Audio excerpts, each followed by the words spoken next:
మదాలస వృత్తాంతం. ఋతుధ్వజుని భార్య అయినటువంటి మదాలస యోగిని యోగమాతాచ బ్రహ్మ విద్యాపరాయణ అని చెప్పినట్లుగా ఆ బ్రహ్మ విద్యా జ్ఞానస్వరూపిణ తల్లి, పైగా మహాయోగిని అంటే జ్ఞానము కలిగినది అని అర్థం ఇక్కడ. అటువంటి ఆ తల్లి తన ముగ్గురు పిల్లల్ని ఉయ్యాల్లూపుతూనే వేదాంత జ్ఞానాన్ని చెప్పి నివృత్తి మార్గగాముల్ని చేసినది. ఆ తర్వాత కలిగినటువంటి సంతానం అలర్కుడు. ఆయన ప్రవృత్తి మార్గంలో నియమింపజేయమని భర్త కోరుకోగానే ప్రవృత్తి ధర్మాన్ని అంతటి బోధించింది. ఆ ప్రవృత్తి ధర్మాన్ని అనుసరించి అతడు రాజ్యాన్ని చేపట్టాడు. పైగా కన్నబిడ్డల్లా ప్రజల్ని కాపాడుతూ పాలిస్తూ ధర్మము న్యాయము ఇవి నడిచేటట్టు చేస్తున్నాడు. సనాతనమైనటువంటి భారతీయ రాజర్షి ధర్మాన్ని ప్రతిష్ఠ చేశాడు మహానుభావుడు. అటువంటి ఆయన పాలన కాలం ప్రాచీనమైనటువంటి ధర్మం ఏది ఉందో అదే నిలబడినది. ఆ తర్వాత అతని పెద్దవాడి ఆయనకు కూడా సంతానం కలిగారు. అప్పుడు పెద్దలిద్దరూ అనగా ఋతుధ్వజుడు మదాలస వానప్రస్థాశ్రమానికి వెళుతూ సూక్ష్మాక్షరాల్లో ఒక 2 మాటలు లిఖించి ఒక స్వర్ణాంగుళీయకంలో దాన్ని దాచిపెట్టి అది కొడుకుకి కానుగ్గా ఇచ్చి, ఎప్పుడైనా నీకు భరించలేని కష్టం కలిగినప్పుడు, నువ్వు నీదైన తెలివితేటలతో ధర్మముతో పరిష్కరించలేనటువంటి కష్టం కలిగినప్పుడు దీన్ని తెరిచి చూడు అని చెప్పి వెళ్ళింది ఆ తల్లి. ఆ తర్వాత కూడా బహుకాలం రాజ్యపాలన చేశాడు. ఈ లోపల అలర్కుని యొక్క సోదరుడు సుబాహుడు తన తమ్ముడికి బ్రహ్మజ్ఞానం కలగాలి. ఎందుకంటే ఆ తల్లి పుత్రులందరూ కూడా జ్ఞానులు కావాలి. ప్రవృత్తి మార్గం గొప్పదే, ఇంతవరకు ప్రవృత్తి ధర్మాన్ని పాటించాడు, కానీ చిట్ట చివరి వరకు ప్రవృత్తి ధర్మం ఎలా అవుతున్నది? అందుకే ఇంకా తాను జ్ఞాని కావాలి అనేటటువంటి భావనతో ఒక చిన్న ప్రణాళికను రచించాడు. ఆ ప్రణాళికలో భాగంగా కాశీరాజుని ఆశ్రయించి తనకు రాజ్యాన్ని ఇప్పించమని కోరుకున్నాడు. అప్పుడు కాశీరాజు వచ్చి ఆ విషయాన్ని, సుబాహు చెప్పిన విషయాన్ని ఎప్పుడైతే అలర్కుడికి చెప్పాడో, అలర్కుడు రాజ్యం యాచించితే లభించేది కాదు, పరాక్రమంతో స్వీకరించాలి అంటే, సరే పరాక్రమంతోనే వస్తున్నాను కాశీరాజు తన సైన్యంతో క్రమక్రమంగా అనేక రకాల ముట్టడులు చేసి కోశాగారంతో సహా అన్ని స్వాధీనం చేసుకున్నాడు. అప్పుడు అలర్కుడు ఈ శత్రుబాధ అవమాన బాధ తట్టుకోలేక తనవారైనటువంటి వారు కూడా పెరవారిగా మారిపోయినటువంటి పరిస్థితిని చూసి అప్పుడు అమ్మ ఇచ్చినటువంటి మాట ఆ ఉంగరం విషయం గుర్తు తెచ్చుకుని ఆ ఉంగరాన్ని తెరచి చూశాడు. తెరచి చూడగానే దదర్శ అల్పస్ఫుటాక్షరం, అందులో చిన్న అక్షరాలు ఉన్నప్పటికీ స్పష్టముగా కనబడుతున్న అక్షరాలతో ఆ తల్లి తనకు ఇచ్చినటువంటి సందేశం కనబడింది. అది 2 శ్లోకాలండి. ఇది నిజానికి అలర్కుడికే కాదు అందరికీ కూడా అద్భుతమైన శ్లోకాలు 2 ఉన్నాయి. సంగః సర్వాత్మనా త్యాజ్య నచేత్యక్తుం నశక్యతే సద్భిః స సహకర్తవ్య సంతః సంగస్య భేషజం. ఇది ఒక శ్లోకం. రెండవది కామ సర్వాత్మనా హేయ హాతుంచే ఛక్యతేన సహ ముముక్షాం ప్రతికర్తవ్యో సావై తస్యాపి భేషజం.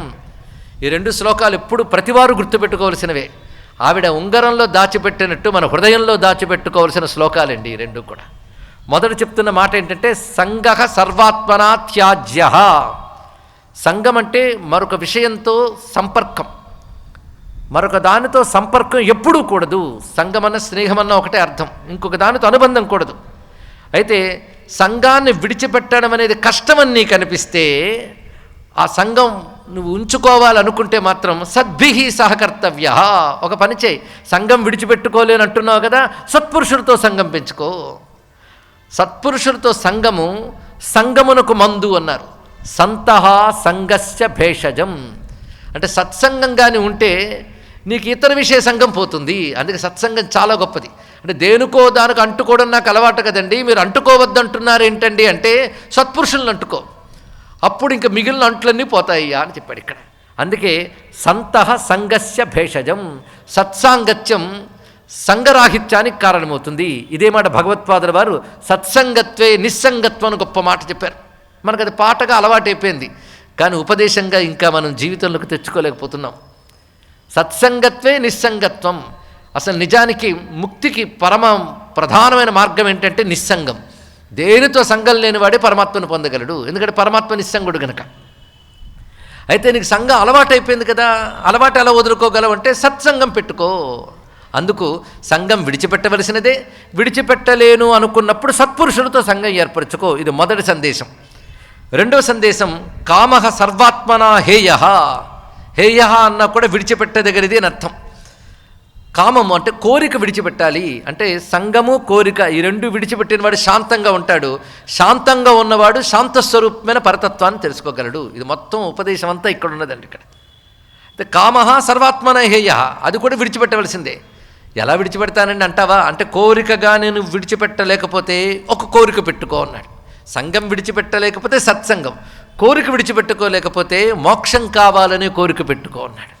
కొందరు అంటూ ఉంటారు మోక్షం కావాలన్నది కూడా కోరిక కదండి అని. అది అతి తెలివి అంటారు దాన్ని. ఇక్కడ ఏ కోరిక లేని స్థితి కావాలని కోరుకోవడం కోరిక ఎలా అవుతుందండి? ఇక్కడ అది మోక్షం కావాలనుకున్న కోరిక గొప్పది, కానీ కోరిక విడిచిపెట్టలేకపోతే ముముక్షువు కా అన్నాడు. ముముక్షువు అంటే మోక్షం కావాలని కోరిక కలవాడు అని అర్థం. ఇక్కడ ఈ రెండు గుర్తుపెట్టుకోవాలి. సంఘం విడిచిపెట్టలేకపోతే సత్సంగం పెట్టుకో, కోరిక విడిచిపెట్టలేకపోతే మోక్షం కావాలని కోరుకో. ఈ రెండు అందరూ ఇచ్చిన గొప్ప సందేశం. ఇలాంటి సందేశాలు మనం మాత్రం ఎన్ని వినలేదు. అలర్కుడు కూడా ఇంతేనా అమ్మ చెప్పిందని కాగితం నులిపి పారేయలేదు మహానుభావుడు. ఇక్కడ అక్కడే గురువు చెప్పినా తాను స్పందించి చెయ్యడానికి ఒక యోగం ఉండాలండి. ఇది తెలుసుకోవాలి. ఒకే గురువు 10 మంది శిష్యులకి ఒకే ఉపదేశం చేస్తాడు, కానీ అందులో ఒకరో ఇద్దరో మాత్రమే సిద్ధిగలుగుతారు. కొంతమంది అసలు చేసిన ఉపదేశమా ఆలోచించరు, దాని అర్థ వివేచన చేయరు, బతికేస్తూ ఉంటారు. ఇక్కడ వాళ్ళకి సిద్ధి రాదు, వీళ్ళకి వస్తుంది. అంటే గురువు చెప్పినప్పటికీ కూడా స్పందించి ఆచరించగలిగే ఒకానొక సంస్కారం ఉండాలి. ఆ సంస్కారం ఉన్నప్పుడే పండుతుంది. పైగా ఏ సమయంలో చెప్పాలి కూడా ఉన్నది. ఇతరికి ఇంకో అసహాయ పరిస్థితి ఏర్పడినప్పుడే అది తెరవమని చెప్పింది. కొన్ని సందర్భాల్లోనే కొన్ని ఉపదేశాలు బలంగా పనిచేస్తాయి. ఇప్పుడు అతనికి ఒక్కసారి వివేక వైరాగ్యాలు ఉదయించేటువంటి కాలం ఒకటి ఏర్పడింది, అందుకు ఈ సందేశం పనిచేస్తుంది. ఇక్కడ పైగా ఆ తల్లి కడుపున పుట్టాడుగా, అదొక యోగం. ఆ తల్లి సామాన్యురాలు కాదు, 10 పుస్తకాలు చదివి మాట్లాడిన మనిషి కాదు. ఆవిడ బ్రహ్మ విద్య అనుభవపూర్వకంగా తెలిసినటువంటి తల్లి. ఆ ప్రభావం కనబడింది. వెంటనే ఇప్పుడు అతనికి కావలసింది సజ్జన సాంగత్యం, సత్తుతో సాంగత్యం, సత్సంగం. సత్సంగం గురించి మాట్లాడడం చాలా గాఢమైన విషయం అండి. ఏదో సత్సాంగత్యం అండి అని 4 మంచి మాట్లాడుకుని వెళ్ళిపోవడం కాదు. సత్సాంగత్యం అంటే మంచి మనుషులతో సాంగత్యం నాకు అర్థం. సత్తుతో సంగమే సత్సంగం. ఏది సద్వస్తువో, సద్వస్తువు అంటే ఎప్పుడు ఉండేది అని అర్థం. ఎప్పుడు ఉండేది ఒక్కటే, బ్రహ్మము లేదా ఆత్మాను లేదా పరమేశ్వరుడు నీ ఇష్టం, అదొక్కటే సత్. ఆ సత్తుతో మాత్రమే సంఘం ఉండాలి. మిగిలిన వేటితో సంఘమున ప్రమాదకారి. ఎందుకంటే ఏది ఉండేదో దానితోనూ నువ్వు ఉండు. ఇది ముందు తెలుసుకోండి. ఏది ఎప్పుడు ఉంటుందో దానితోనూ నువ్వు ఉంటే ఎప్పటికప్పుడు నువ్వు అలాగే ఉంటావు. అది సత్తుతో సంఘం ఉండాలి. సత్తుతో సంఘం ఎలా ఏర్పడుతుంది అంటే, ఎవడు సద్విషయాన్ని అంటే సత్తు గురించే ఎప్పుడు ఆలోచిస్తాడో, సత్తు గురించే ఎప్పుడు సంభాషిస్తాడో, ఆ సత్స్థితిలో ఉంటాడో అటువంటి వాడితో సంపర్కం ఏర్పరచుకోవడం కూడా సత్సంగమే. కనుక సత్పురుషుడు అంటే సత్తైన బ్రహ్మము, దానికి సంబంధించిన జ్ఞానం ఎవడికి కలిగి ఉంటాడో వాడు సత్పురుషుడు. ఆ సజ్ఞానం కలిగిన వారితో సంగము సత్సంగము అంటారు ఇక్కడ. అలాంటి సత్సంగం అంటే ఇప్పుడు సత్తుతో సంగము, సత్పురుషులతో సంగము రెండిటికి మన అర్థం తెలుసుకున్నాం. ఇతనికి ఆ సద్వస్తువు ఏది అనేటువంటి విచారణ చేసి ఆ సద్వస్తువే తానైన వ్యక్తిని కలవాలనుకున్నాడు. అంటే సద్విషయాన్ని తెలుసుకుని సాధన ద్వారా స్థితికి వెళ్ళిన మహాత్ముని కలవడం ఒకటి, ఆ సత్తే అవతరించి ఉంటే దాన్ని కలవడం ఒకటి, రెండున్నాయి. ఏ బ్రహ్మవస్తువు ఉన్నదో ఆ బ్రహ్మ పదార్థమే లోకానుగ్రహార్థం అవతరించితే అటువంటి వారిని కలియడం సామాన్యమా? ఏకంగా బ్రహ్మమును కలిసినట్లే. అటువంటి అతన్ని కలియాలి అనుకున్నాడు. వెంటనే ధ్యానంలోకి వెళ్ళాడు. ఏ పూర్వపుణ్య విశేషమో, ఆ తల్లి యొక్క దీవెను, ఇతని యొక్క అనేక జన్మల సాధన బలమో కానీ ఆ సద్వస్తువు సహ్యాద్రి పర్వతాల్లో సంచరిస్తోందనుకు స్ఫురణ కలిగి ఆ సహ్యాద్రి పర్వతాలకు చేరుకున్నాడు. చేరుకుని ఆయన కోసం వెతుకుతున్నాడండి. దత్తుని అనుగ్రహం చాలా ఆశ్చర్యం. ఒక్కొక్కప్పుడు క్షిప్రప్రసాదులా కనబడతాడు, ఒక్కొక్కప్పుడు అంత తేలిగ్గా దొరకడు అనిపిస్తాడు. అసలు భగవన్ లక్షణమే ఇది. మీరు ఎవరి గురించి చెప్పినా అదే చెప్పాలి. భగవంతుడు అంటేనే అది. తేలిగ్గా దొరికినట్టు కనబడతాడు, అతి కష్టమైనట్టు కూడా కనబడతాడు. దుర్లభ దుర్గమో దుర్గ అదే ఆయనే. సులభ సువ్రత సుముఖ కూడా ఆయనే. దుర్లభుడు ఆయనే, సులభుడు ఆయనే. మిగిలిన వాళ్ళని ఇబ్బంది పెట్టేంత పెట్టలేదండి అలర్కుడిని మాత్రం. ఆయన సహ్యాద్రి పర్వతాలకు చేరుకుని పెద్దల ద్వారా ఆయన ఆశ్రమం గురించి తెలుసుకుని దత్తుని ఆశ్రమ ప్రాంతానికి వెళ్ళేటప్పటికల్లా అక్కడ దత్తాత్రేయులు వారు గోచరించారు. దివ్యమైనటువంటి ఔదుంబర వృక్ష కింద కూర్చున్నారు ఆయన. ఔదుంబర వృక్షం అంటే మేడి చెట్టు. ఒక్కొక్క దేవతని ఒక్కొక్క చెట్టు మనకు సంకేతంగా చెప్తూ ఉంటుంది. అశ్వత్థం విష్ణువుకి సంకేతంగా కనబడితే వటవృక్షం శివునికి సంకేతంగా కనబడుతూ ఉంటుంది. ఇవి కాక దివ్య వృక్షాలు చాలా ఉన్నాయి. భారతదేశంలో వృక్షముల యొక్క దివ్యత్వం కూడా ఋషులు తెలుసుకున్నారు. వృక్షాలు ఎన్నో ఉంటాయి, కానీ దివ్య వృక్షాలు కొన్ని ఉంటాయి, దైవశక్తిని కలిగిన వృక్షాలు. ఆ వృక్షాలకి ఒకానొక దేవతకి సంబంధం ఉంటుంది.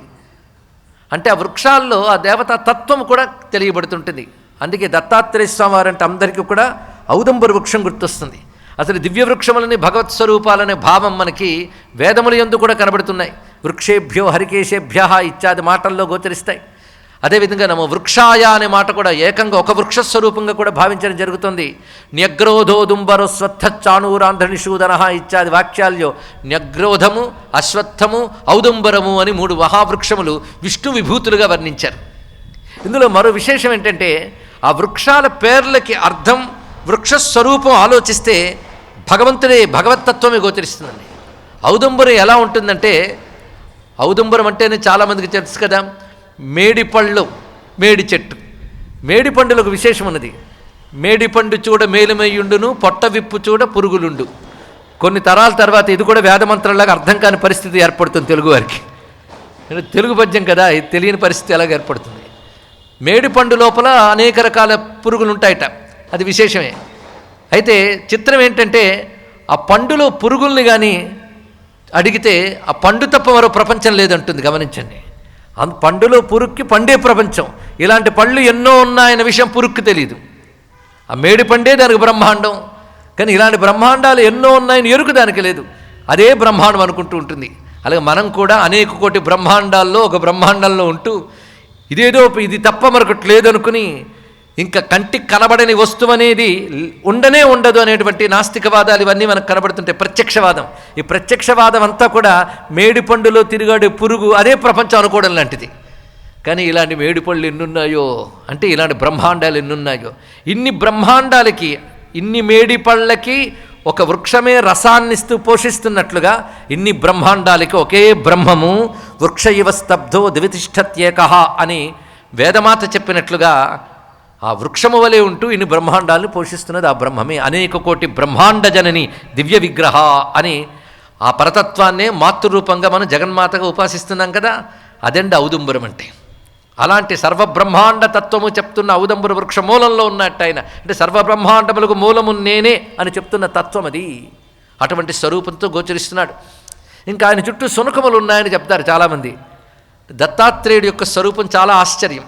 ఏమిటయ్యా ఆ శునకము అంటే, శివుడు వేటగాడైనప్పుడు శునకములుగా ఎవరొచ్చారో మనకి రుద్రమంత్ర సంబంధమైన విషయములు చెప్తూ ఆగమాలు కొన్ని వర్ణనలు చేశాయి. ఆయన ఆది బోయుడైతే వేదములు వేట కుక్కలయ్యే అన్నాడు. చాలా గొప్ప విషయం అండి ఇక్కడ. ఎందుకంటే పశుత్వాన్ని పోల్చుకుని పట్టి ఇచ్చేది వేట కుక్కే, మృగత్వాన్ని పోల్చేది. అలాగా అజ్ఞానాన్ని పోల్చి చెప్పి పరమేశ్వరుడిచే దెబ్బ కొట్టించేటువంటిది వేదమంత్రమే. ఆ నాదానికి ఆసక్తి ఉన్నది. అందుకే వేదములే శునకములే ఉంటూ అప్పుడు ఆ వేదమునకు మూల పురుషుడెవడో ఆయన గురువుగా ఉన్నాడు. అందుకే వేదములు శునకములవడం అనేది కూడా ఒకనొక వేదములోనే వర్ణింపబడ్డ అంశం ఇక్కడ. అందుకే స్వభ్యశ్చ స్వపతిభ్యశ్చవో నమః అన్నప్పుడు ఈ భావాన్ని కూడా మనం గ్రహించవచ్చు.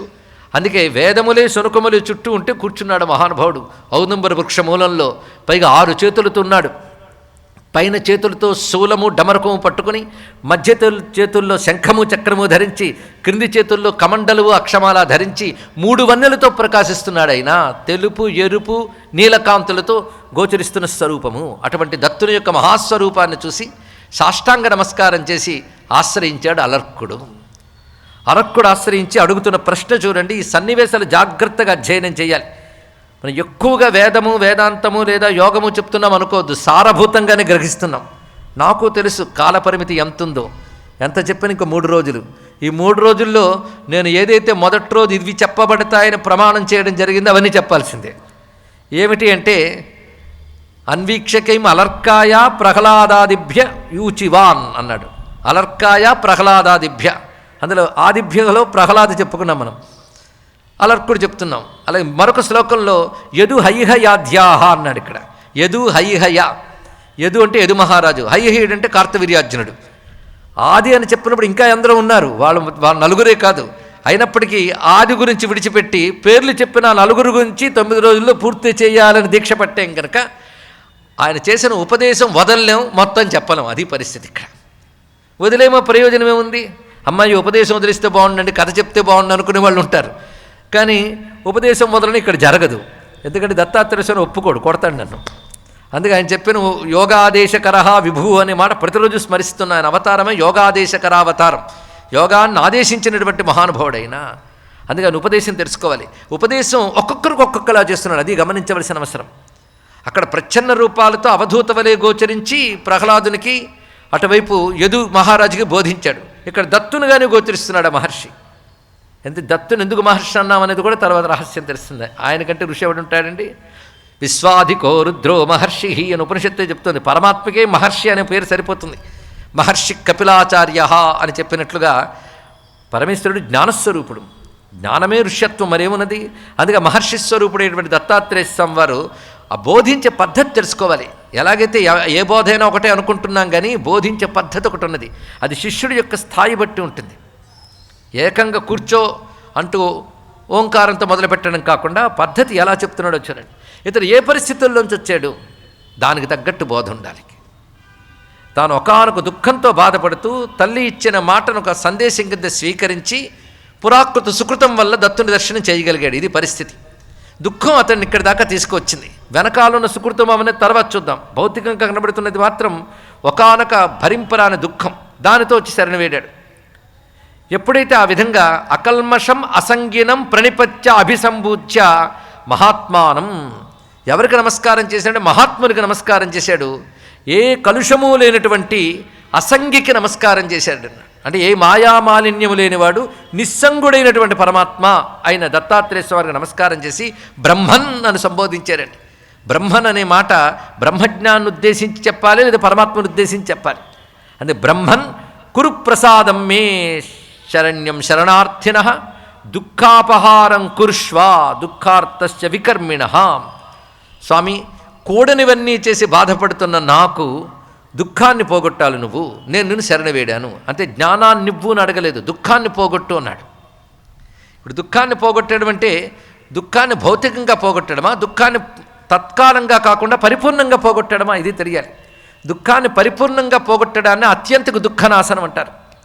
ఇవాళ ఏదో ఆకలి వేసింది, అన్నం పెట్టారు, ఇది దుఃఖనాశనమే కావచ్చు, కానీ దీన్ని పూర్ణ దుఃఖనాశనం అనకూడదు. పూర్ణ దుఃఖనాశనం ఎప్పుడు జరుగుతుంది అంటే జ్ఞానం వల్లనే జరుగుతుంది. అవిద్య అజ్ఞానము నశించడమే అత్యంతకు దుఃఖనాశనం అనే మాటకు అర్థం. అందుకని ఆ దుఃఖాన్ని నశింపజేయు అని దత్తాత్రేయ స్వామి వారి దగ్గరంటే దుఃఖం దుంప తెంచుతాడండి ఆ మహానుభావుడు. దుంప తెంచడం అంటే అర్థం ఏంటంటే మూలం తీసివేయడం అని అర్థం. ఇక్కడ దుఃఖానికి ఏది మూలమో అది తీసేస్తాడు. దుఃఖానికి మూలం అవిద్య. అందుకని ఎవడో ఏడుస్తూ నేను అప్పుల్లో కూరుకుపోయానంటే ఇది బ్రహ్మ విద్య చెప్తానంటే వాడు వినడు ముందు. కానీ దత్తాత్రేయం దగ్గరికి వెళితే అందులో అలర్కుడు లాంటి ఒకనొక సంస్కరింపబడ్డ చిత్తం వాడి దగ్గరికి వెళితే వాడి యొక్క పురాకృత సుకృతాన్ని కూడా పరిశీలించినప్పుడు గురువు ఏం చేస్తాడంటే అత్యంత దుఃఖనాశనమే కలిగిస్తాడు. ఆ చెప్తున్న తీరు ఎలా ఉన్నదంటే, నా దుఃఖాన్ని పోగొట్టు. ఎందుకు పోగొట్టాలంటే నేను శరణార్థిని కనుక అన్నాడు. శరణు వేడినటువంటి వాడను, నువ్వు శరణ్యుడవు. శరణ్య శరణార్థిన మమ దుఃఖాపహారం కురుష్వా. శరణ్యుడివై నువ్వు గనక, నేను శరణార్థిని గనక. అంటే దిక్కుగా వేడదగిన వాడువు నువ్వు, వేడుకున్నవాడును నేను, కాబట్టి నా దుఃఖాన్ని పోగొట్టు అనగానే దుఃఖాపహారం అద్యైవ కరోమి తవ పార్థివ. ముందుగా అభయం ఇచ్చాడు. నేను ఇప్పుడే ఇవాళే దుఃఖాన్ని పోగొడతాను. అయితే దుఃఖం దేనివల్ల నీకు కలిగిందో ఒక్కసారి ఆలోచించిరా అన్నాడు. ఆ ప్రశ్న అలా వేశాడు. దుఃఖం పోగొడతాను కానీ దుఃఖం దేనివల్ల కలిగింది, దేనికి కలిగింది, నువ్వెవడివి, ఈ 3 ప్రశ్నలు ఆలోచించుకుని రా నా దగ్గరికి. ఎక్కడికి మళ్ళీ ఇంటికి వెళ్ళిపోక్కల, పక్కన కూర్చుని ఆలోచించరా. కస్యత్వం కస్యవా దుఃఖం తథాత్వేవం విచార్యతాం. ఇక్కడ గొప్ప మాట ఏంటంటే ఆలోచించు, అది ఇక్కడ. అంతేగాని ఫలానా కొటేషన్ ఉపనిషత్తుల్లోంచి ఫలానా కొటేషన్ భగవద్గీతలోంచి ఇస్తే అబ్బా మీకు ఎన్ని తెలిసిందని దండం పెట్టి వెళ్ళిపోతారు. వీడికి ఏం తెలుస్తుంది చెప్పండి. ఇక్కడ అది కాదు కదా ప్రయోజనం. ఆలోచించు అన్నాడు. ఇక్కడ ఈ ఆలోచన నుంచే రావాలండి. విచారణ ఇది ప్రధానం.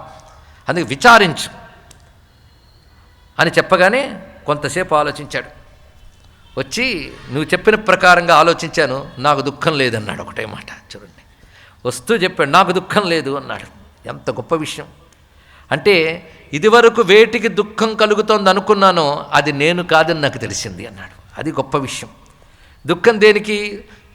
దేహము మనస్సు. దేహం నేను అనుకుంటున్న మనస్సుకి, దేహం నేననుకోవడం వల్ల దేహంతో సంపాదించుకున్న రాజ్యము ఇవన్నీ నావనుకున్నాను, సంపదలని నావనుకున్నాను, నావి పోతున్నాయని బాధ కలిగింది.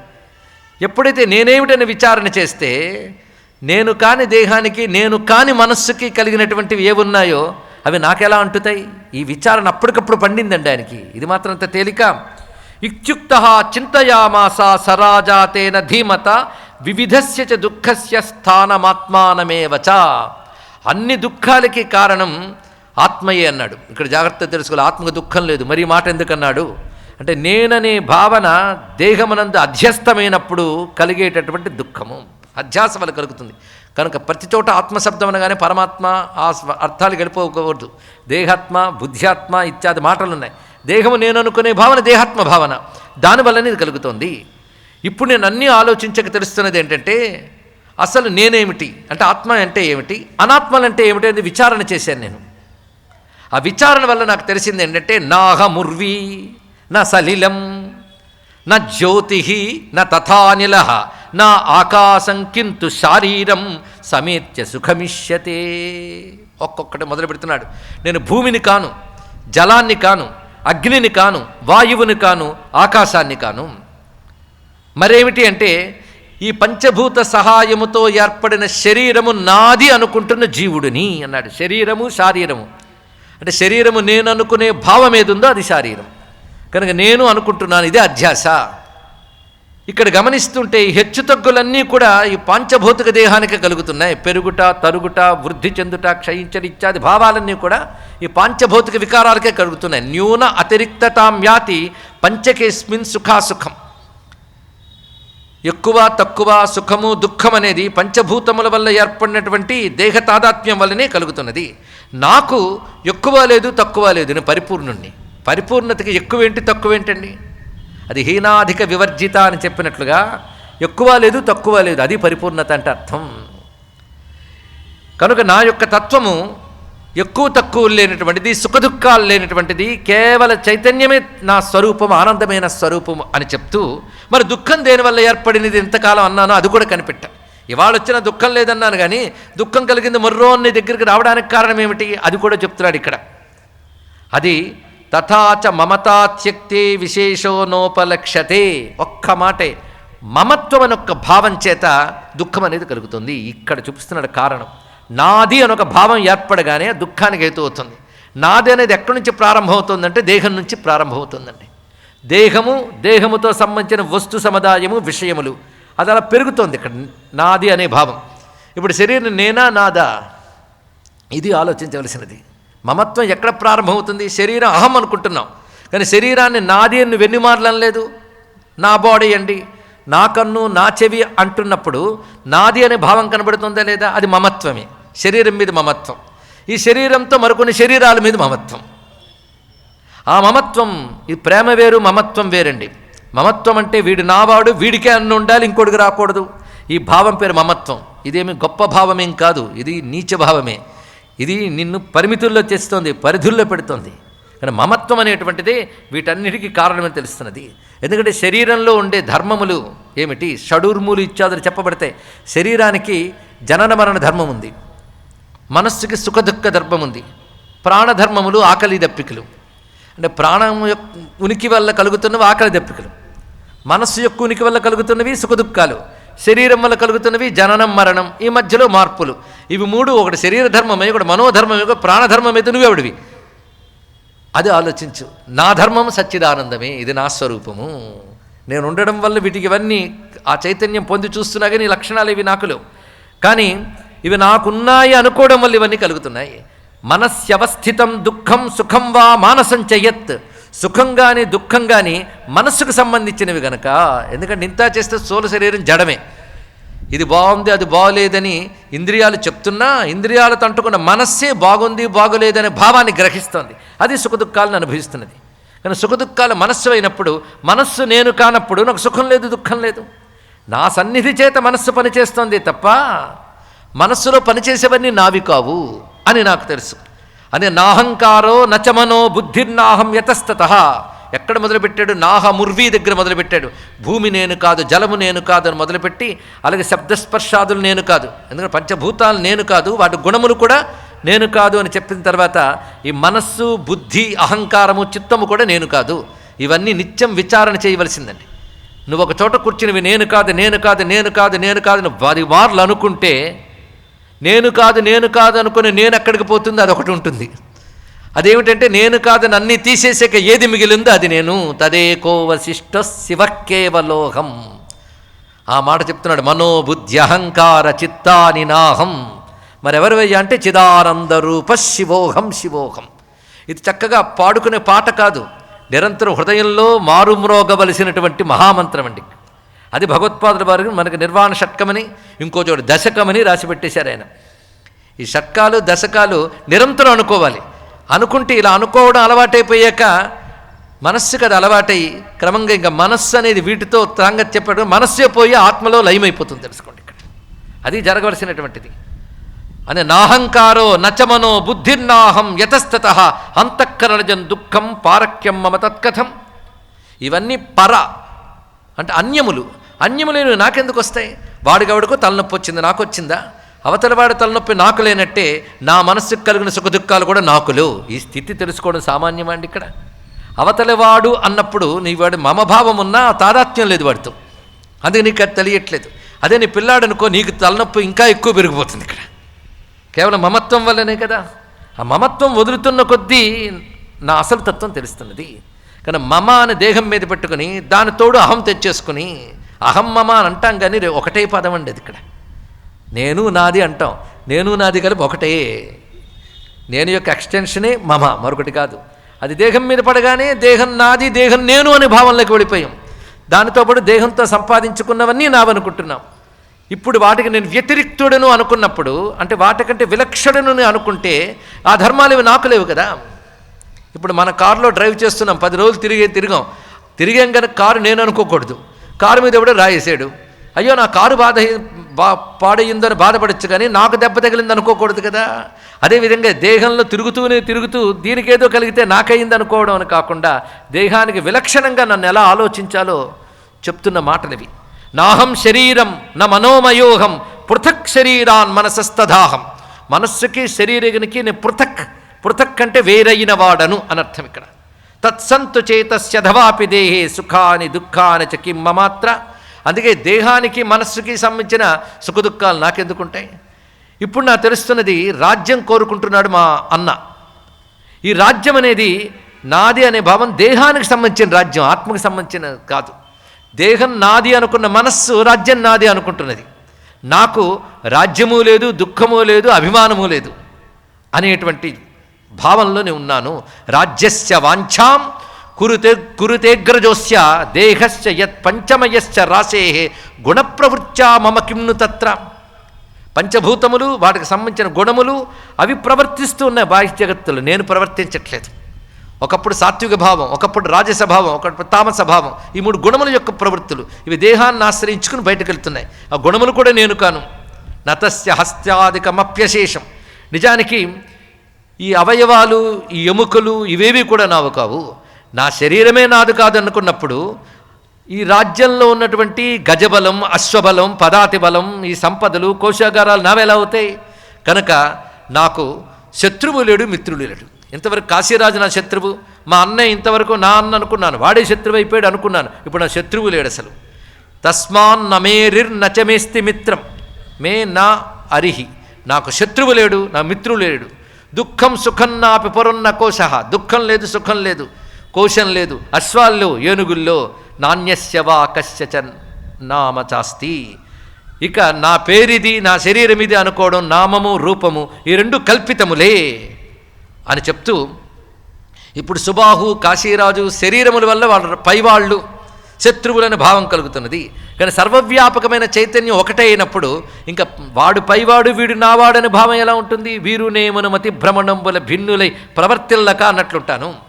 ఈ మాట్లాడాడండి. నిజానికి చూస్తే ఆలోచించిరా అని చెప్పాడు అంతే, ఆయన ఏమీ బోధించలేదు దత్తాత్రేయ స్వామి. ఆలోచించి రాగానే వెంటనే జ్ఞానం అంతా చెప్పాడు. ఇప్పుడు ఈయన చెప్పిన శ్లోకాలు కొన్ని 10 నేను కొన్ని మాత్రమే తీసుకొచ్చి చూపించాను ఇక్కడ. చాలు, ఆ కొద్ది చాలు సారాంశం గమనిస్తే.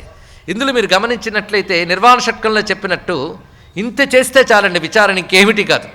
ఎందుకంటే ఎంత కాదన్నా ఈ దేహం నేను అనే భావం వదలదు కనుక ప్రతిరోజు కూర్చుని దేహం నేను కాను అలవాటు చేసుకో. సజెషన్. మనస్సు నేను, అది కూడా నేను కాను. ముందు ప్రారంభంలోనే మనోబుద్ధి చిత్తాని నాహం అన్నాడు కదా. ఇవన్నీ నేను కాను అనేది ప్రాక్టీస్, అదే సాధన. అంటే అనాత్మ విషయం ఆత్మ మీద వచ్చి పడిపోతున్న కొద్దీ కాదని నిరసించాలి. అది నిరసించేటప్పుడు నీకు పట్టు లేనిది ఎలా తోసేస్తావు? ఒక పట్టు ఉంటే వాటి తోయగలవు. ఆ పట్టు ఏమిటి అంటే చిదానంద రూప శివోహం, నేను శుద్ధమైన శివమును బ్రహ్మమును అనే భావం పట్టుకుని బ్రహ్మేతరములన్నీ పక్కకు తొలగించడం, ఇది పని. ఇది కేవలం ఆలోచించొచ్చి చెప్పాడండి మహానుభావుడు. ఇంతవరకు ఎప్పుడైనా ఇలాంటి స్టడీ చేశాడా అలర్కుడు? ఇక్కడ ఆలోచించవలసిన కొన్ని ప్రశ్నలు ఉన్నాయి. అలర్కుడు ఎప్పుడైనా ఇటువంటి చింతన చేసినట్టు దాఖలాలు కనబడ్డాయా కథలో? నిన్న మనం చెప్పుకునే దాంట్లో ఒక్కట్లేదు. పోనీ విక్రాంతుడి కంటే వాళ్ళ అమ్మ జోలపాట, ఈయనకి జోలపాట లేదుగా. ఈయన ప్రవృత్తి మార్గంలోనే ఇంతవరకు వెలగబెట్టాడు. హఠాత్తుగా ఎలా వచ్చింది ఈ విచారణ అంటే దత్తాత్రేయుని యొక్క దీక్షా ప్రభావం ఆయన కనుచూపుల్లోంచి ప్రసరింపజేశారండి. మహాత్ములు వచ్చి మాట్లాడాలా, వాడు చూపు చాలు నీ ఆలోచనని మార్చేస్తుంది. ఇది తెలుసుకోవాల్సినది. ఎందుకంటే ఇతరులు బ్రహ్మమును బోధిస్తారు, బ్రహ్మమే తానే ఎక్కడ నిలబడ్డాడు. వారు బోధించాలా అండి? ఇక్కడ చీకటి వ్యాపిస్తే దీపం వెలిగించగానే దీపం ఉపన్యాసం ఇవ్వద్దు, చీకటా పో అనక్కర్లే. అది వెలిగితే చాలు చీకటి పోతుంది. దత్తాత్రేయ సాక్షాత్కారం చాలు జ్ఞానాన్ని ప్రసరింపజేసింది. ఇక్కడ ఒక్కసారి విచారణ ఎలా మారిపోయింది చూడండి ఇక్కడ. ఎందుకంటే ఎన్ని పదుల సంవత్సరాలు సాధన చేసినా అద్వైతమో లేదు ఉపనిషత్తు అటు తిప్పి ఇటు తిప్పి చెప్పినా కంఠోపాఠమై 10 మందికి చెప్పడానికి పనికొస్తుందే తప్ప దేహాత్మభావం అంత తేలిగ్గా పోదు. అలాంటిది అంత తేలిగ్గా నేను దేహాన్ని కానని భావాన్ని చెప్పగలిగాడు. ఇదివరకు ఎప్పుడో చెప్పుకున్నటువంటి శంకరాచార్య శ్లోకము ప్రింట్ చేసి ఇచ్చాడు దత్తాత్రేయ స్వామి వారు, కంఠస్థ పెట్టి రా అని చెప్పాడా? ఆలోచించొచ్చాడు. అంటే ఆయన మహాగురువు, లోకగురువు, విశ్వగురువైన శ్రీమన్నారాయణుడు. ఆయన ఆ నారాయణుని యొక్క కృపాకటాక్ష వీక్షణ ప్రసారం చేతనే అతడిలో ఒక్కసారి పరిణామం వచ్చిందండి ఇక్కడ. అంటే దత్తుడు అనుగ్రహం అంత గొప్పది. అసలు సహ్యాద్రి పర్వతాల్లో తిరుగుతూ దత్తుని కోసం సంచరించాలని బుద్ధి ఆయనకు ఎలా కలిగింది? ఆ బుద్ధి కలిగిన వాడికి దత్తుడు ఎలా సాక్షాత్కరించాడు అంటే ఆ బుద్ధి కలగడం దగ్గర నుంచే దత్తానుగ్రహం పనిచేసింది ఇక్కడ. అప్పుడు పరోక్షంగా పనిచేసింది, ఇప్పుడు ప్రత్యక్షంగా పనిచేసింది. అది మహాత్ములు దృగ్దీక్ష అని ఒకటి ఇస్తారట. ఆ కటాక్ష ప్రసారం చేతనే జరుగుతున్నది ఇక్కడ. అప్పుడు నాయన నిజంగా నువ్వు చెప్పింది నిజమే అంటున్నాడు. ఇప్పుడు మాట్లాడుతున్నాడు ఆయన. ఆ మాటల్లో మళ్ళీ విశేషంగా దత్తాత్రేయులు చిరునవ్వు నవ్వుతున్నట్ట. తనకి భావం కలిగిందనగానే ఒక్కసారి మళ్ళీ సాష్టాంగ నమస్కారం చేశాడు. ముందు వస్తూనే సాష్టాంగ ప్రణిపాతం చేశాడు. విచారణ చేసి వచ్చిన తర్వాత ఆనందంతో తనకు కలిగిన భావం చెప్పి దత్తాత్రేయం యోగివరం ప్రణిపత్య సపార్థివ ప్రత్యువాచ మహాత్మానం ప్రశ్రయావనతో వచ. అత్యంత వినయంగా ఆయనకి సాష్టాంగ ప్రణామం చేసి మళ్ళీ లేచి నిలబడి వంగునే మళ్ళీ మాట్లాడుతున్నాడు. స్వామి, నేను బాగా ఆలోచించేస్తున్నాను. సమ్యక్ ప్రపశ్యతో బ్రహ్మన్, బాగా ఆలోచించాను. దీన్ని సమ్యక్ దర్శనము అంటారండి. ఇక్కడ దర్శనం అంటే ఆలోచనే. సమ్యక్ అంటే సంపూర్ణముగా ఆలోచించడం. ఈ సంపూర్ణమైన ఆలోచన వల్ల తెలిసింది ఏంటంటే మమ దుఃఖం నకించన, నాకు దుఃఖం అనేది లేదు. మరి దుఃఖంతో వచ్చాను అంటే అసమ్యక్ దర్శనాన్మగ్న. అసమ్యక్ దర్శనము అంటే సంపూర్ణ జ్ఞానం లేకపోవడం అనగా అవిద్య. అవిద్యలో మునిగిపోయిన కారణం చేత నేను దుఃఖంలో మునిగాను అనుకున్నాను. యస్మిన్ మమత్వేన సంవిత్ పుంస ప్రజాయతే తతస్తత సమాదాయ దుఃఖాన్యేవ ప్రయచ్చతి. మరొక గొప్ప మాట చెప్పాడు ఇక్కడ. మమత్వేన సంవిత్ అన్నాడు. సంవిత్ అంటే జ్ఞానం అని అర్థం. కానీ నాది అని ఎరుక, నాది అనేటటువంటి ఒకానొక ఆభాసతో కూడినటువంటి ఎరుక. నిజంగా నాది అనేది లేదు. నాది అనేటువంటి ఒకానొక వ్యర్థ రూపమైన జ్ఞానం ఏదైతుందో దాన్ని దేని యందు పెడతామో, అంటే నాది అనే భావం దేని యందు పెడతామో దాని యందు దుఃఖం కలిగి తీరుతుంది. ఇందులో సందేహం లేదు. ఎందుకంటే నాది అనుకోకపోతే దుఃఖం ఎలా వస్తుంది? దీనికి మంచి ఉపమానం చెప్తున్నాడు. మార్జార భక్ష్యతే దుఃఖం యాదృశం గృహ కుక్కుటే దత్తాత్రం మమతాశూన్యే కలవింకే చమూషకే. మన ఇంట్లో పిల్లులు కోడులు అవన్నీ తిరుగుతుంటాయి. ఒక కోడి పెట్టను ఒక పిల్లి తినేసి ఓడిపోయింది, దుఃఖం కలుగుతుందో చెప్పు?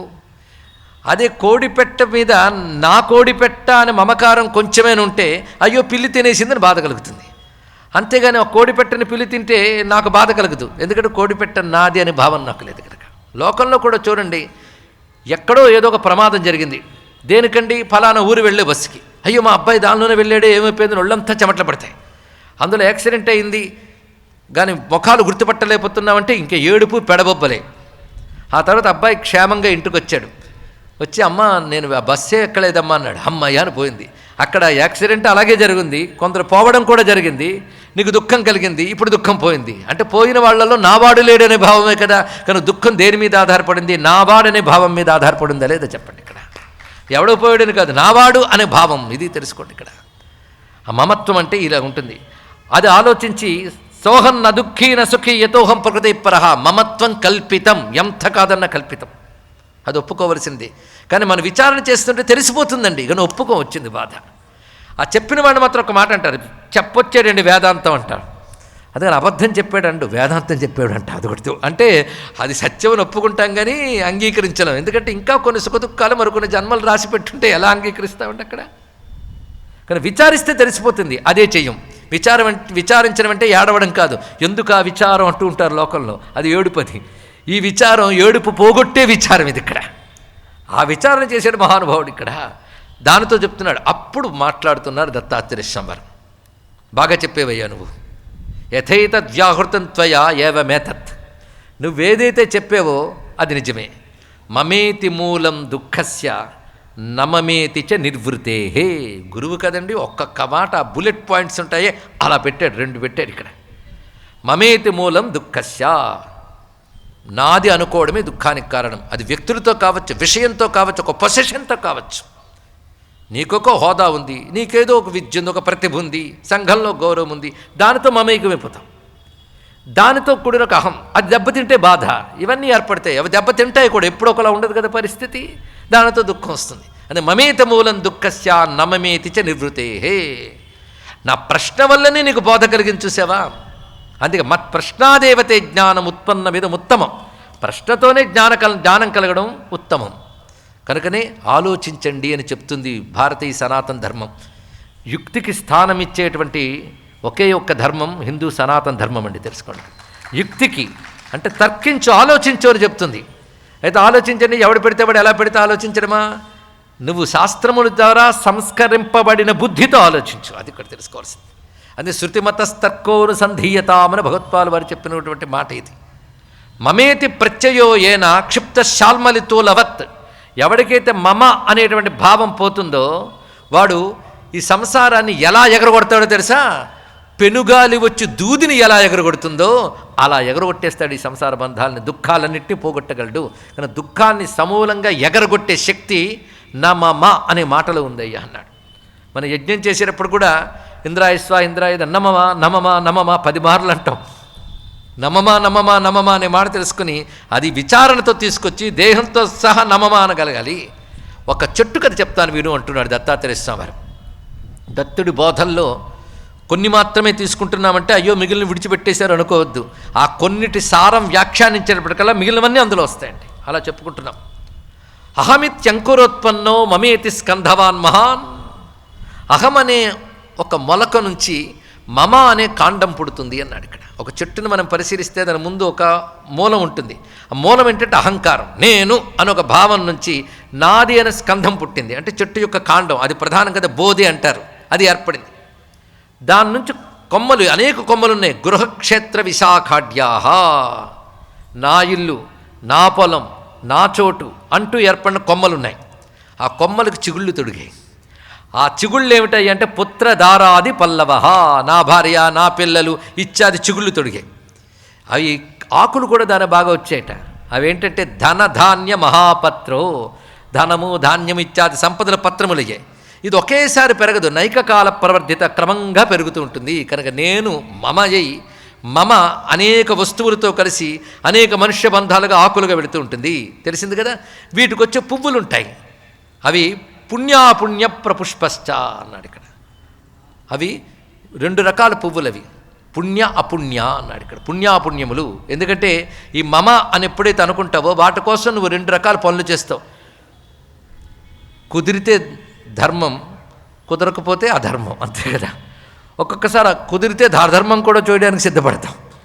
కనుక ధర్మాధర్మాలతో ఈ మమ అనే దాన్ని పోషించుకోవడం కోసం, మమని చేజార్చుకోకుండా ఉండడం కోసం ప్రయత్నిస్తుంటాం. ధనం కావచ్చు, వస్తువు కావచ్చు, దాన్ని సంపాదించుకోవడం కోసం, పరిరక్షించడం కోసం నానా కక్కుర్తి పడతారు, అబద్ధాలు ఆడతారు. కుదిరితే సత్యం చెప్తారు, కుదరకపోతే అసత్యం చెప్తారు. 2 చెప్పారు కదా, కనుక 2 రకాల పుష్పాలు వచ్చాయి. ఇంకా ఈ చెట్టుకు పళ్ళు 2 రుచులతో ఉంటాయి. సాధారణంగా ఏ చెట్టుకైనా పళ్ళు ఒకే రుచి, కానీ ఈ చెట్టుకు మాత్రం 2 రుచులు పళ్ళు ఉంటాయట. అది సుఖ దుఃఖ మహాఫల. సుఖం దుఃఖం అనే 2 పళ్ళు ఉన్నాయి. ఈ 2 తెగల పళ్ళేనండి మొత్తం చెట్టుకి. ఈ ఒక్క చెట్టును అర్థం చేసుకోవాలి. ఒక జ్ఞానాన్ని ఎన్ని రకాల మంచి ఉపమానాలతో చెప్పడం కనబడుతుందో. అందుకే ఒక్కొక్కసారి కవిత్వం కోసమైనా వేదాంతం చదవాలండి, అంత అద్భుతంగా చెప్తున్నారు. అయితే ఇంకొకటి ఉన్నది, ఈ చెట్టు చుట్టూ ఎప్పుడు తుమ్మెదలు గుమ్మని తిరుగుతుంటాయి తెలుసా. సాధారణంగా తుమ్మెదల రొద బాగుంటుందేమో కానీ ఇది కర్ణకొట్టవరం, అలాంటి తుమ్మెదల రొదలు ఉంటాయి. అవేమిటయ్యా అంటే అవి క్రమంగా అపవర్గ పథవ్యాపి మూఢ సంపర్క సేవిత విధిత్సా భృంగమాలాడ్య హృదిజాతో మహాతరుహు. నిరంతరం కోరికలనే తుమ్మెదలు రొదలు పెడుతూ తిరుగుతుంటాయి. అంటే కోరికలు విశ్రాంతి లేదు. ఒకటైతే ఒకటి జుమ్ జుమ్ జుమ్ మనసులో ముసురుతూనే ఉంటాయి. ఎండెక్కడండి, అలాగా తుమ్మెదలు చుట్టూ ముసురుతుంటాయి దీనికి. అయితే సంసారం అనే మార్గంలో, అంటే పుట్టడం చావడం అనేది సంసారము. అది ఈ సంసారం అనే మార్గంలో అలసిపోయిన వాళ్ళు ఇదేదో నీడిస్తుందేమోనని విషవృక్షంకి ఎందుకు చేరతారు తెలుసుకో. అంటే ఈ చెట్టును ఆశ్రయిస్తే సుఖం లేదు అని చెప్పడం దీని యొక్క ఉద్దేశం. ఇప్పుడు ఏం చేయాలి, తరించాలంటే ఈ చెట్టును నరకాలి, మరొకటి కాదు. భవస్య హేత్యై అన్నాడు ఇక్కడ. ఈ వృక్షాన్ని ఛేదించాలి. ఛేదించని ఎలా ఛేదిస్తావు అన్నాడు ఇక్కడ. దానికి ఒక ఆయుధం ఉంది, చెప్తున్నాను విను అన్నాడు. మమతా తరుహు. మమత అనబడే ఈ చెట్టు మొత్తానికి కలిపి మమ అని పేరు. మమకారపు చెట్టు నరికేందుకు ఒక పదునైన కత్తుంది. యైస్తు సత్సంగ పాషాణ శితేన మమతా తరుహు భిన్నో విద్యాకుఠారేణ తే గతాస్తత్వవర్త్మనా. విద్య అనబడేటటువంటి కత్తితో దీన్ని ఛేదించాలి. అంటే కత్తికి పదును పెట్టాలి కదా, కత్తికి పదును పెడితే కానీ ఛేదించలేరు. కనుక విద్య అనే కత్తి సత్సంగం ద్వారా పదును పెట్టబడి మమత అనబడేటువంటి వృషవృక్షాన్ని సమూలంగా ఛేదిస్తుంది అన్నాడు ఇక్కడ. కనుక విద్య పదునెక్కాలంటే సత్సంగం కావాలి.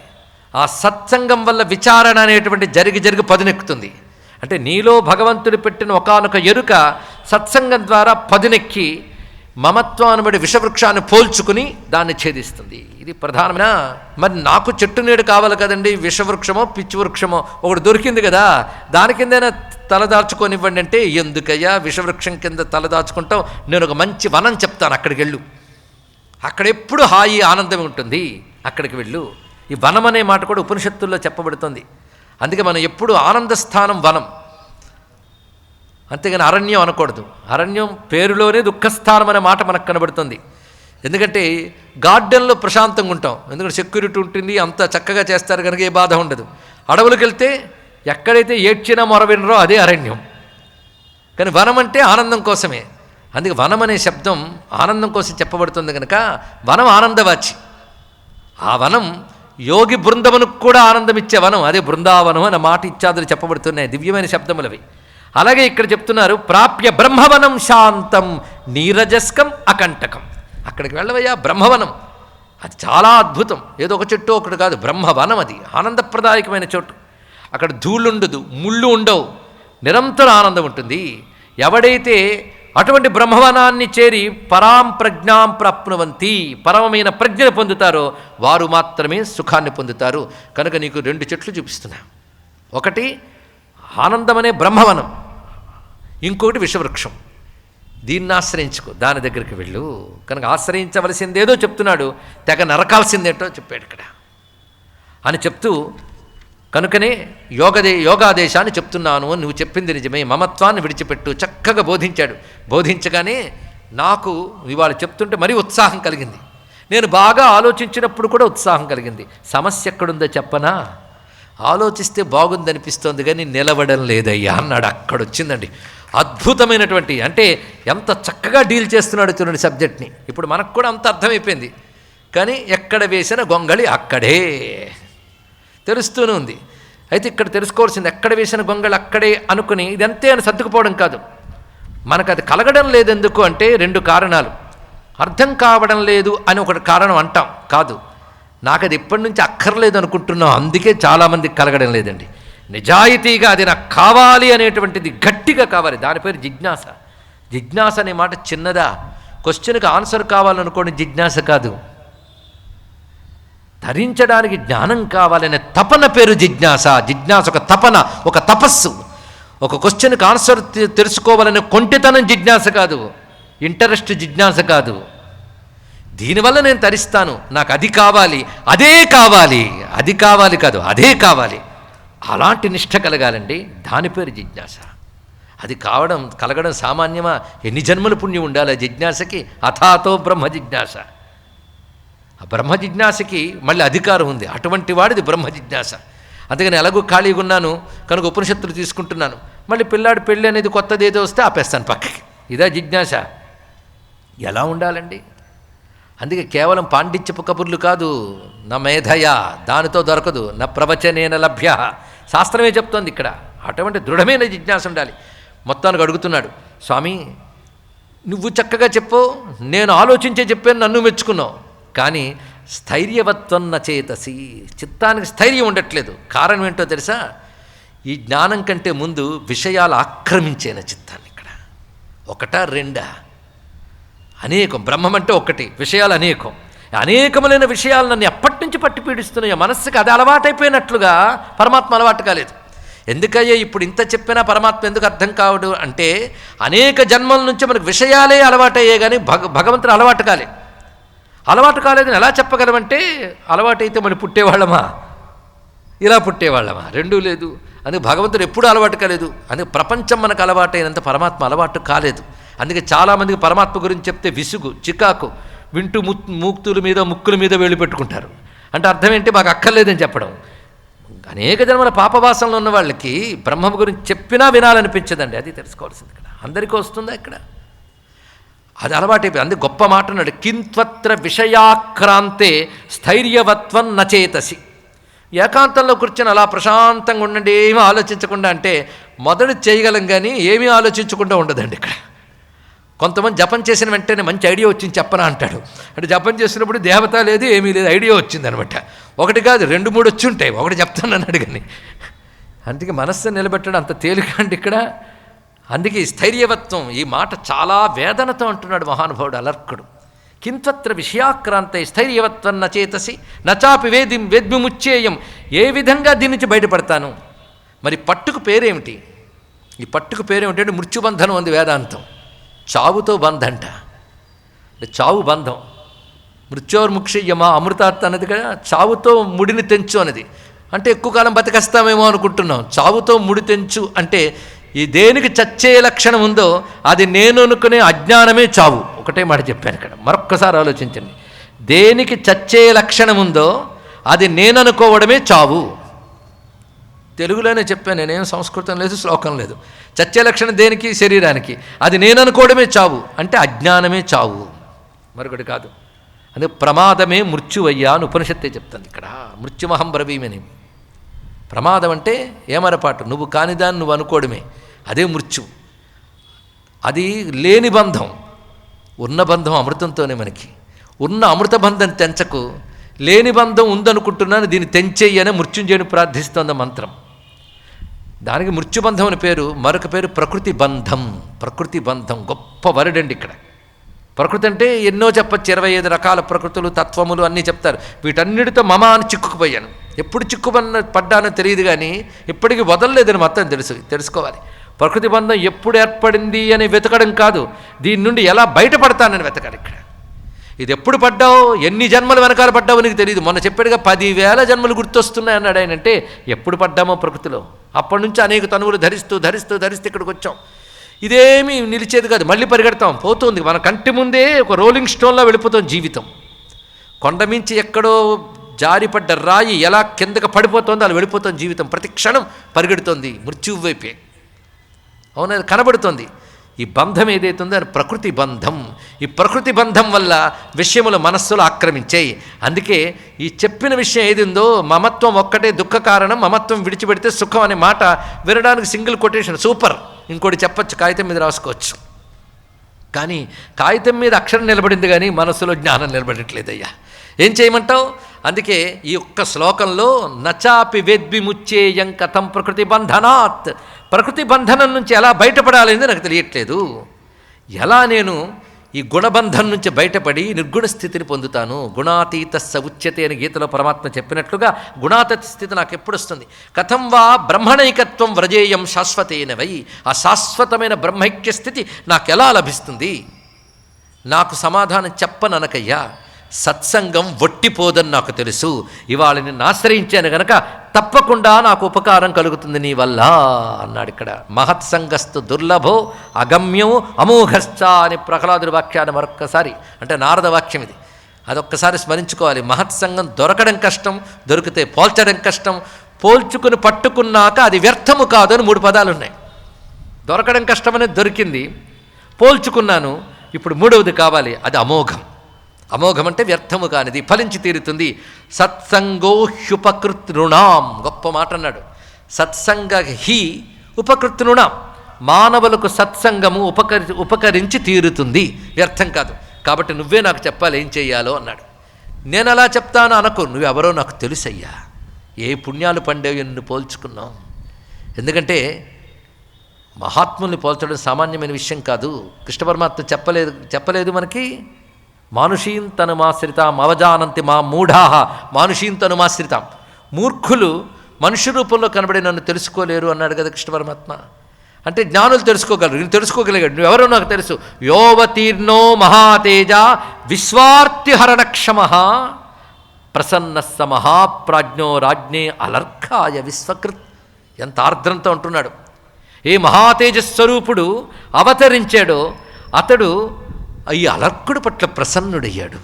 ఇంకేం కావాలి? ప్రసన్నుడయ్యేవాడు కనుకనే నన్ను నువ్వు సాక్షాత్కారంతో అనుగ్రహిస్తున్నావు. కాబట్టి నువ్వే ఉపాయం చెప్పాలి. నువ్వెవరివి అంటే 2 మాటలు చెప్పాడు. విశ్వకృత్ విశ్వార్తిహరణ క్షమ. ఈ సమస్త విశ్వాన్ని ఏర్పరిచిన వాడువు నువ్వు. సమస్త విశ్వము యొక్క ఆర్తి పోగొట్టగలిగిన వాడువు నువ్వు. ఒక్క నా ఆర్తి కాదు, సమస్తము యొక్క ఆర్తిని పోగొట్టగలవాడువు నువ్వు. పైగా యోగాదేశ పరంగుహ్యం యోగి వంద్య పదాంబుజ ఉపాదిశత్స విశ్వాత్మ భక్తాయ ఆర్తాయ సద్గురు. నువ్వు సద్గురుడివి. సద్గురువు అంటే అర్థం దుఃఖం నుంచి బయట పెట్టగల సమర్థుడు సద్గురువు. అటువంటి వాడు నువ్వు. యోగులు నీ పాదాలు నమస్కరిస్తారు. అందుకే రహస్యమైనటువంటి యోగాదేశం ఉన్నదో, రహస్యము అంటే ఇంద్రియాతీతమైన జ్ఞానము అని అర్థం. ఇంద్రియాలతో అర్థం చేసుకోగలిగే జ్ఞానం ప్రకట జ్ఞానం, ఇంద్రియాలకు అతీతమైన జ్ఞానం రహస్య జ్ఞానం. అందుకే ఆత్మతత్వాన్ని రహస్య జ్ఞానం అంటారు. ఇంద్రియాలతో అర్థం కాదు అది. అందుకే ఇంద్రియాలతో అంటిపెట్టుకు తిరిగే బుద్ధికి తేలిగ్గా దొరకదు. అందుకే రహస్య జ్ఞానం అది నాకు చెప్పు అనగానే ఇప్పుడు ప్రారంభిస్తున్నాడు.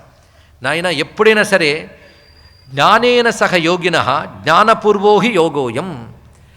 జ్ఞానమునకు యోగమని పేరున్న యోగమునకు సాధన కూడా ఉన్నది. యోగం అంటే ఉపాయం అని కూడా అర్థం ఉన్నది. ఒకానొక సాధన పేరు యోగం. ఆ యోగ సహాయంతోనే విచారణ రూపమైన జ్ఞానం ఫలిస్తుంది. కానీ యోగం సహకరిస్తుంది. మనస్సులో నిలవట్లేదన్నావు కదా, ఆ మనస్సును నిలబెట్టి బ్రహ్మంతో తాదాత్మ్యం చెందించే స్థితి యోగం వల్ల సాధ్యమవుతుంది. అది ముక్తిర్యోగా తథా యోగ సంగత్యాగాన్ మహీయతే.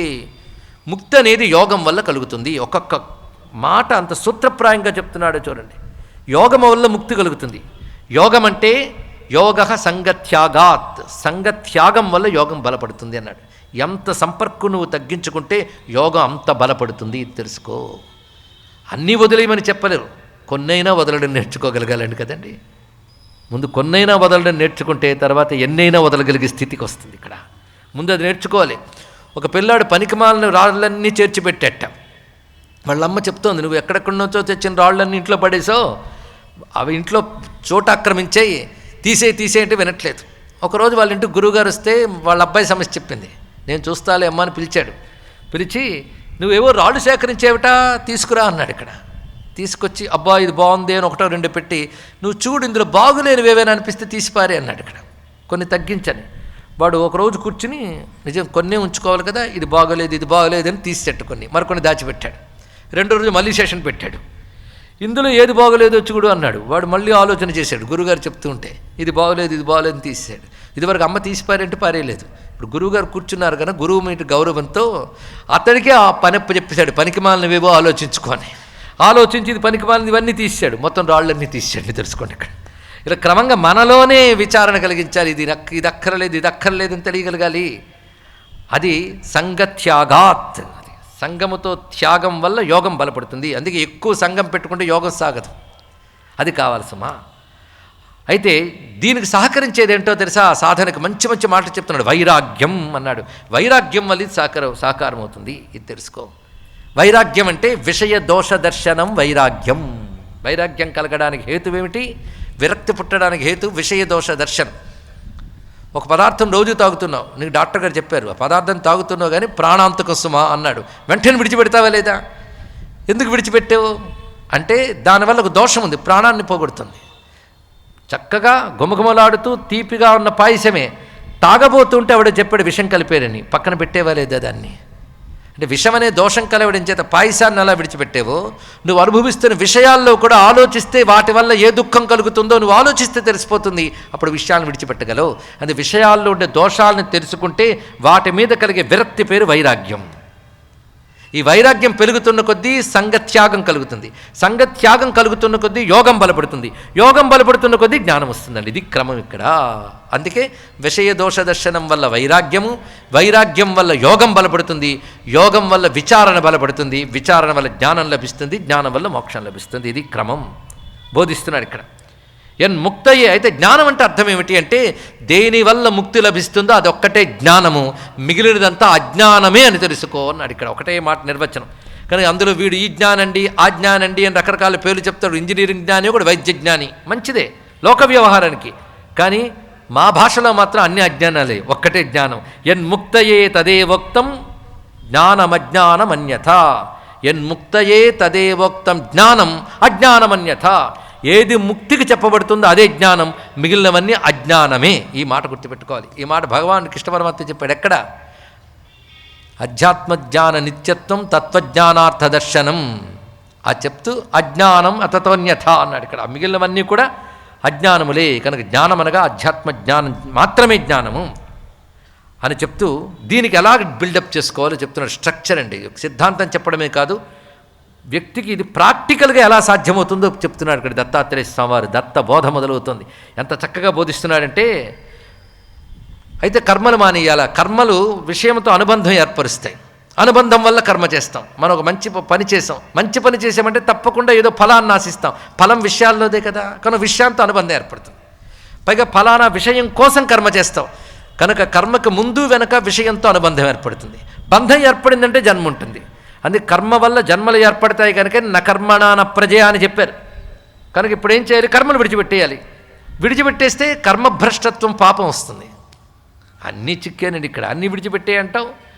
అలా అన్నీ విడిచిపెట్టేయమని చెప్తున్నాడా? ఇప్పుడు ఎంత చక్కగా చెప్తున్నాడంటే ముందు ప్రారంభం నుంచి అలా చేయాలో చెప్తున్నాడు. ప్రారంభం నుంచి చెప్తున్నది ఏంటంటే ఏది నిత్యం ఆవశ్యకం అయిన కర్మో దాన్ని మాత్రం మానరాదు సుమా అన్నాడు ఇక్కడ. అంటే నిత్య నైమిత్తిక కర్మలని శాస్త్రం ఏదైతే చెప్పినదో దాన్ని మానరాదు. అంటే నా జ్ఞానం కలిగిందని చెప్పి సంధ్యావందనం మానేయడం, దేవతార్చన మానేయడం, దేవుడి గదికి తాళం వేసేయడం ఏమిటంటే ఉపనిషత్తులు చదువుతున్నానండి. కానీ 12ంటికి భోజనం మాత్రం సకాలంలో చేసేస్తాడు వాడు ఇక్కడ. ఇవి మానేస్తాడు. కానీ ఎంతకాలం నువ్వు ఇంట్లో భోజనం చేస్తావో అంతకాలం నైవేద్యం పెట్టాలి. భగవంతుడికి నైవేద్యం పెట్టకుండా తినే తిండి ఉన్నదే దాని శాస్త్రం చాలా నీచ శబ్దంతోనే చెప్పింది, కానీ సభా మర్యాదతోనే చెప్పట్లేదు ఇక్కడ. అది శుద్ధము కానిది అనేది అంతే శాస్త్రం. మరి భగవంతుడికి నువ్వు తినే తిండే వండుకుంటున్నావు, భగవంతుడికి దీపం పెట్టి నైవేద్యం పెట్టడానికి ఏమైనది ఇక్కడ? నిత్యకర్మ. గృహస్థాశ్రమంలో ఉన్నావు నువ్వు దానిలో ఉంటూ సన్యాసి కబుర్లు చెప్పకు ఇక్కడ. నువ్వు భిక్షాటన చేసి సన్యాసివి కావు కదా.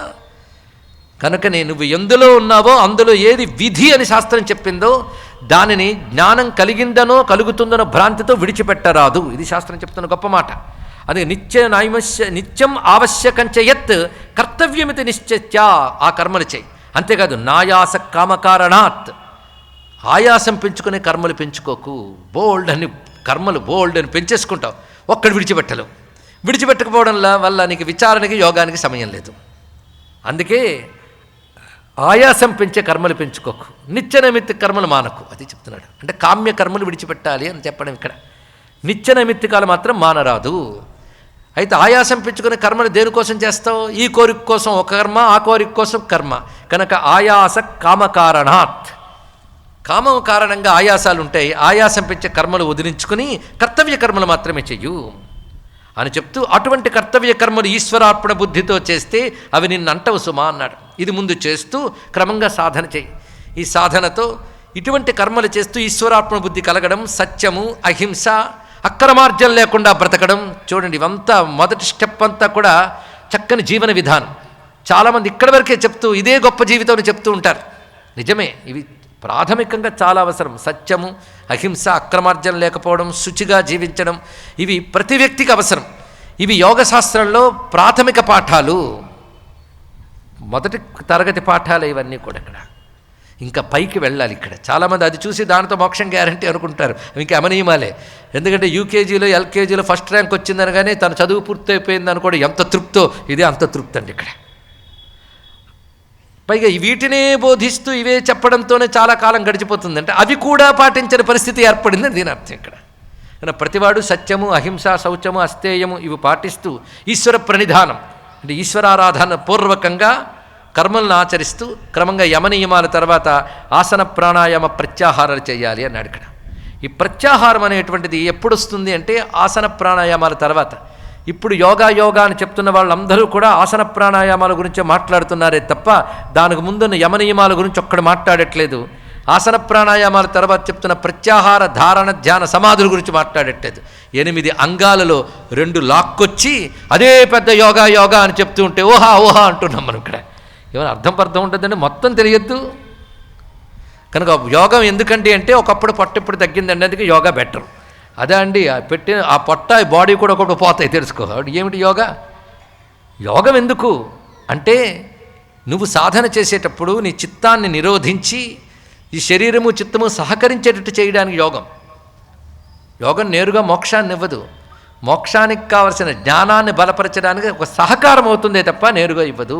అందుకే భగవత్పాదుల వారు యోగం ఎంతవరకు అవసరమో అంతవరకు తీసుకుని యోగరత్నావళి ఇత్యాది గ్రంథముల వరకు రచించారు ఆయన. యోగం కావాలి, యోగ సహాయం లేనిది జ్ఞానం నిలబడదు. భక్తికి కానీ జ్ఞానానికి కానీ యోగం అవసరం. భక్తి జ్ఞానాలు 2 వేరు విషయాలు కావు. భక్తి పండిపోతే జ్ఞానభక్తి అవుతుంది, అది వేరే విషయం. యోగం అనేది సహకారి. అందుకే భారతీయ సంస్కృతిలో యోగం అనేది చెప్పారు.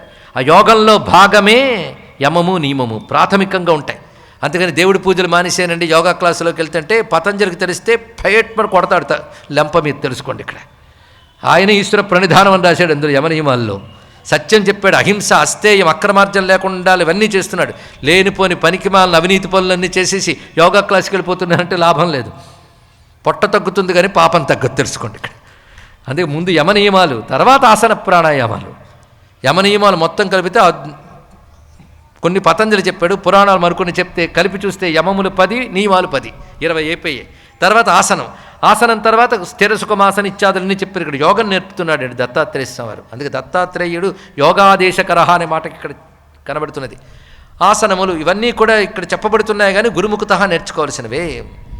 పైగా ఆ తర్వాత బ్రహ్మజ్ఞాన లక్షణము కలిగిన గురువు ద్వారా యోగం నేర్చుకోవడం గొప్పదండి ఇక్కడ.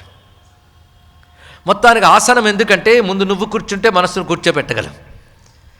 కడవలో నీళ్లు కదిలిపోతున్నాయండి అన్నాడు. అప్పుడు అంటాడు కడవని కదలకుండా ఉంచయ్యా అని చెప్తాడు. ముందు కడవని కదలకుండా ఉంచితే తర్వాత లోపల నీళ్లు కదలకుండా ఉంటాయి. అయితే కడవని క్షణంలో కూర్చోబెట్టగలవు, కానీ అంతవరకు ఊపుతూ తెచ్చినందుకు నీళ్లు కుదుటపడడానికి కొంచెం సమయం పడుతుంది, అవునా లేదా? అందుకే కడవ లాంటి శరీరంలో నీళ్ల లాంటి మనస్సు కుదుటపడాలంటే ముందు ఈ శరీరం అనే కడవ కాసేపు కూర్చోవాలి. కొంతసేపటికి అది కూర్చుంటుంది. అది కాసేపు ఊపావు, కాసేపటికి అది అవుతుంది. ఎన్ని జన్మలను చూపుతున్నామో మనస్సుని, ఇది కుదురపడడానికి ఎంత సమయం పడుతుందో. అందుకు ముందు ఆసనం జాగ్రత్తగా చెప్పాడు. ఆసనం తర్వాత చెప్తున్నది ప్రాణాయామం గురించి చాలా గొప్ప విషయం చెప్పాడండి. ప్రాణాయామం సామాన్యమైన విషయం కాదు. ఎడం నుంచి తీయు, కుడితో వదిలేయి, మధ్యలో పట్టి నిలుపు, ఇదే ప్రాణాయామం అనుకుంటున్నాం. ప్రాణాయామాలు అనేక రకాల పద్ధతులు ఉన్నాయి. పైగా ఇది ముముక్షువై చేసే యోగం గనక దీనిలో అడుగడుగున చేస్తున్నప్పుడు బ్రహ్మమయందు జిజ్ఞాస ఉండాలి, అదేవిధంగా బ్రహ్మము కావాలనే పట్టుదల ఉండాలి. ఇటువంటి యోగం ఏం చేస్తుందయ్యా అంటే మనస్సును నిగ్రహించడానికి ప్రాణాయామం కంటే గొప్ప సాధన లేదు. ప్రాణాయామం క్రమంగా మనస్సు నిగ్రహిస్తుందట. అదే ప్రాణాయామాది సాధనలు చేసిన వారు మిగిలిన వాళ్ళల్లో ఈ తొందరగా ఎమోషన్ అయిపోరు. ఉద్వేగానికి లోను కారు, కోపతాపాలు ఎక్కువగా రావు వారికి. అది కోపతాపాలు ఉన్న వాళ్ళందరికీ కూడా ప్రాణాయామాదులు జాగ్రత్తగా చేయండి అంటారు. కానీ ప్రాణాయామం ప్రయోజనం ఏంటి? కోపం పోవడం కాదండి, ఇంకా చాలా ఉన్నాయి. అది వస్తూ ఉంటే మధ్యలో వస్తాయి. అందుకే ఎవరికైనా కోపం వస్తే ఒక్కసారి ఈ మధ్య కొత్తగా కనబడుతుంది, ఇటు తీసి అటు తీసి ఊపిరి వదలడం. ఖచ్చితంగా ప్రాణాయామం మాత్రం మనస్సును వశంలో ఉంచడానికి పనికొస్తుంది అయ్యా అన్నాడు. ఎలా అంటే వశ్యం సంతం యథేచ్ఛాతో నాగం నయతి హస్తిప తథైవ యోగి ఛందేన ప్రాణం నయతి సాధితం. మావటీయుడు ఏనుగుని తన వశంలో పెట్టుకుని ఎలా ఇచ్చవచ్చినట్టు నడిపిస్తాడో ప్రాణాయామం చేత ఆ విధంగా మనస్సుని స్వాధీనపరచవచ్చు. అందుకే ప్రాణాయామం ఆధ్యాత్మిక సాధనలో చాలా ప్రధానం. ఆఖరికి మనం పూజకు కూర్చున్నప్పుడు కూడా ఉత్తిష్టద్దు భూత పిశాచాహ అనగానే ప్రాణాయామం చేయండి అంటాడు. మనం ప్రతి ఏడాది చూస్తూ ఉంటాం సత్యనావర్తం చేసినప్పుడు ఒట్టప్పుడు ఆచమనం కూడా చేయడు. అప్పుడు ప్రాణాయామం చేయండి అంటే అంటే ఏమిటండి అంటాడు వీడు. అప్పుడు చేయించేవంటాడు ముక్కు పట్టుకోండి అంటాడు. అంటే పురోహితుడు ముక్కు పట్టుకోబోతాడు. ముక్కు పట్టుకోండి అన్నాడు కదా, నాదా నీదా డౌట్. ఇప్పుడు కాస్త ప్రాణాయామం అంటే తెలుసులేండి, ఎందుకంటే పాశ్చాత్యులు గౌరవిస్తున్నారు కదా, కనుక మనకు దాని మీద గౌరవం ఏర్పడుతుంది. లేకపోతే ఎన్ని మనం పాశ్చాత్యపు మోజులో పడి ఎన్ని విడిచిపెట్టేశామండి. అందులో ఇదొకటి, నీ ముక్క నా ముక్క అనే స్థితిలో ఉన్నాం.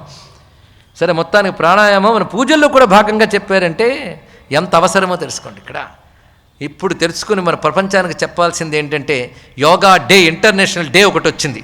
ఈ దేశం ప్రపంచానికి పనికొచ్చే ఎన్నో విషయాలు ఇచ్చిందని ప్రపంచం ముందు ఘోషించడానికి ఇన్నాళ్ల తర్వాత ఈ దేశం ధర్మం ప్రాణంగా కలిగిన ఒక నాయకుడు పడ్డ తపనకి ఇంటర్నేషనల్ యోగా డే వచ్చింది.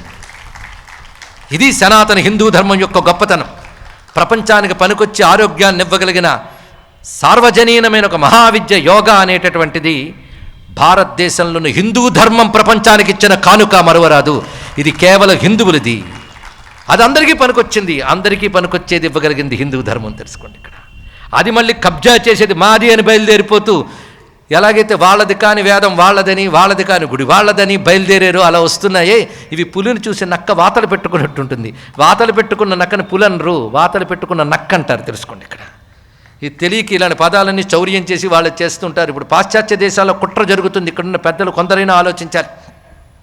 విదేశీ విశ్వవిద్యాలయాల్లో హిందూ ధర్మాన్ని పేరు చెప్పడానికి భయం, హిందువులంటే భయం, పైగా హిందూ ధర్మాన్ని అవమానించడానికి తప్పుడు రాతలు రాస్తున్నారు. కానీ వాళ్ళ సంస్కృతం అవన్నీ చదువుకుని హిందూ గ్రంథాల్లో ఉన్న యోగా ఇవన్నీ తీసేసుకుని వాడి పేర్లు మార్చుకుంటున్నారండి. కాన్షియస్నెస్ స్టడీస్ అంటాడు వాడు. అలా పేర్లు మార్చి మళ్ళీ చౌర్యం చేస్తూ అది వాళ్ళదిగా చెప్పడానికి ప్రయత్నిస్తున్నారు. మన వాళ్ళ పాశ్చాత్య వ్యామోహంతో భజన చేస్తూ తిరుగుతున్నారు. దీనివల్ల ప్రమాదం ఏంటంటే ఇప్పుడు మనవి అనుకుంటున్నవన్నీ పేర్లు మారి ఇంకోవైపు వినిపిస్తాయి. అది వాళ్ళవని పేటెంట్ కూడా చేసుకుంటారు. తర్వాత తరాలకి వాళ్ళవేమో వాళ్ళవే అనే భావం కూడా కలుగుతుంది. అలాంటి తరాల్ని తయారు చేసిన పెద్దవాళ్ళు ఎందరో ఉన్నారు ఇక్కడ. అంటే తమ తరాలకి తమదైన సంస్కృతి తెలియనీయకుండా పెంచిన పెద్దలు ఎందరో ఉన్నారు. వారందరికీ నమస్కారం. ఏం చేస్తాం? ఒక వేదనతో చెప్తున్న అంశం ఇక్కడ, అన్యదా భావించవద్దు ఇక్కడ. ఇప్పుడు ఇవన్నీ కూడా విదేశ విశ్వవిద్యాలయాల్లో సెమినార్లు పెట్టి స్టడీస్ చేస్తున్నారండి. కాన్షియస్నెస్ స్టడీస్ అని ఒక పేరు. వాళ్ళు ఇంకా ఇంకా చాలా ఫ్యాన్సీ వర్డ్స్ క్రియేట్ చేశారు, టెర్మినాలజీ తయారు చేసేశారు. అవన్నీ ఇక్కడవే. అది మీ పిల్లలకు నచ్చుతాయి. అది వచ్చింది బాధ. ఏదో యోగా అన్న మాట అయినా తీసుకున్నారు, లేకపోతే దానికి కూడా వర్డ్ చేసేవారు. ఇప్పుడు ఈ మధ్య అన్నిటికీ యోగా పెడుతున్నారు. యోగా చెప్పల్ట, యోగా మ్యాట్. అదేమిటో పతంజలికి కూడా తెలియదు ఆ మ్యాట్. దానితో వ్యాపారం, దేన్ని పట్టుకున్నా వ్యాపారం చేయగలిగేది పాశ్చాత్య సంస్కృతి. ధర్మాన్ని కూడా వ్యాపారం చేస్తారు వాళ్ళు, వ్యాపారం కూడా ధర్మంగా చేస్తారు హిందువులు. ఇది తెలుసుకోండి, రెండుగా అది తేడా.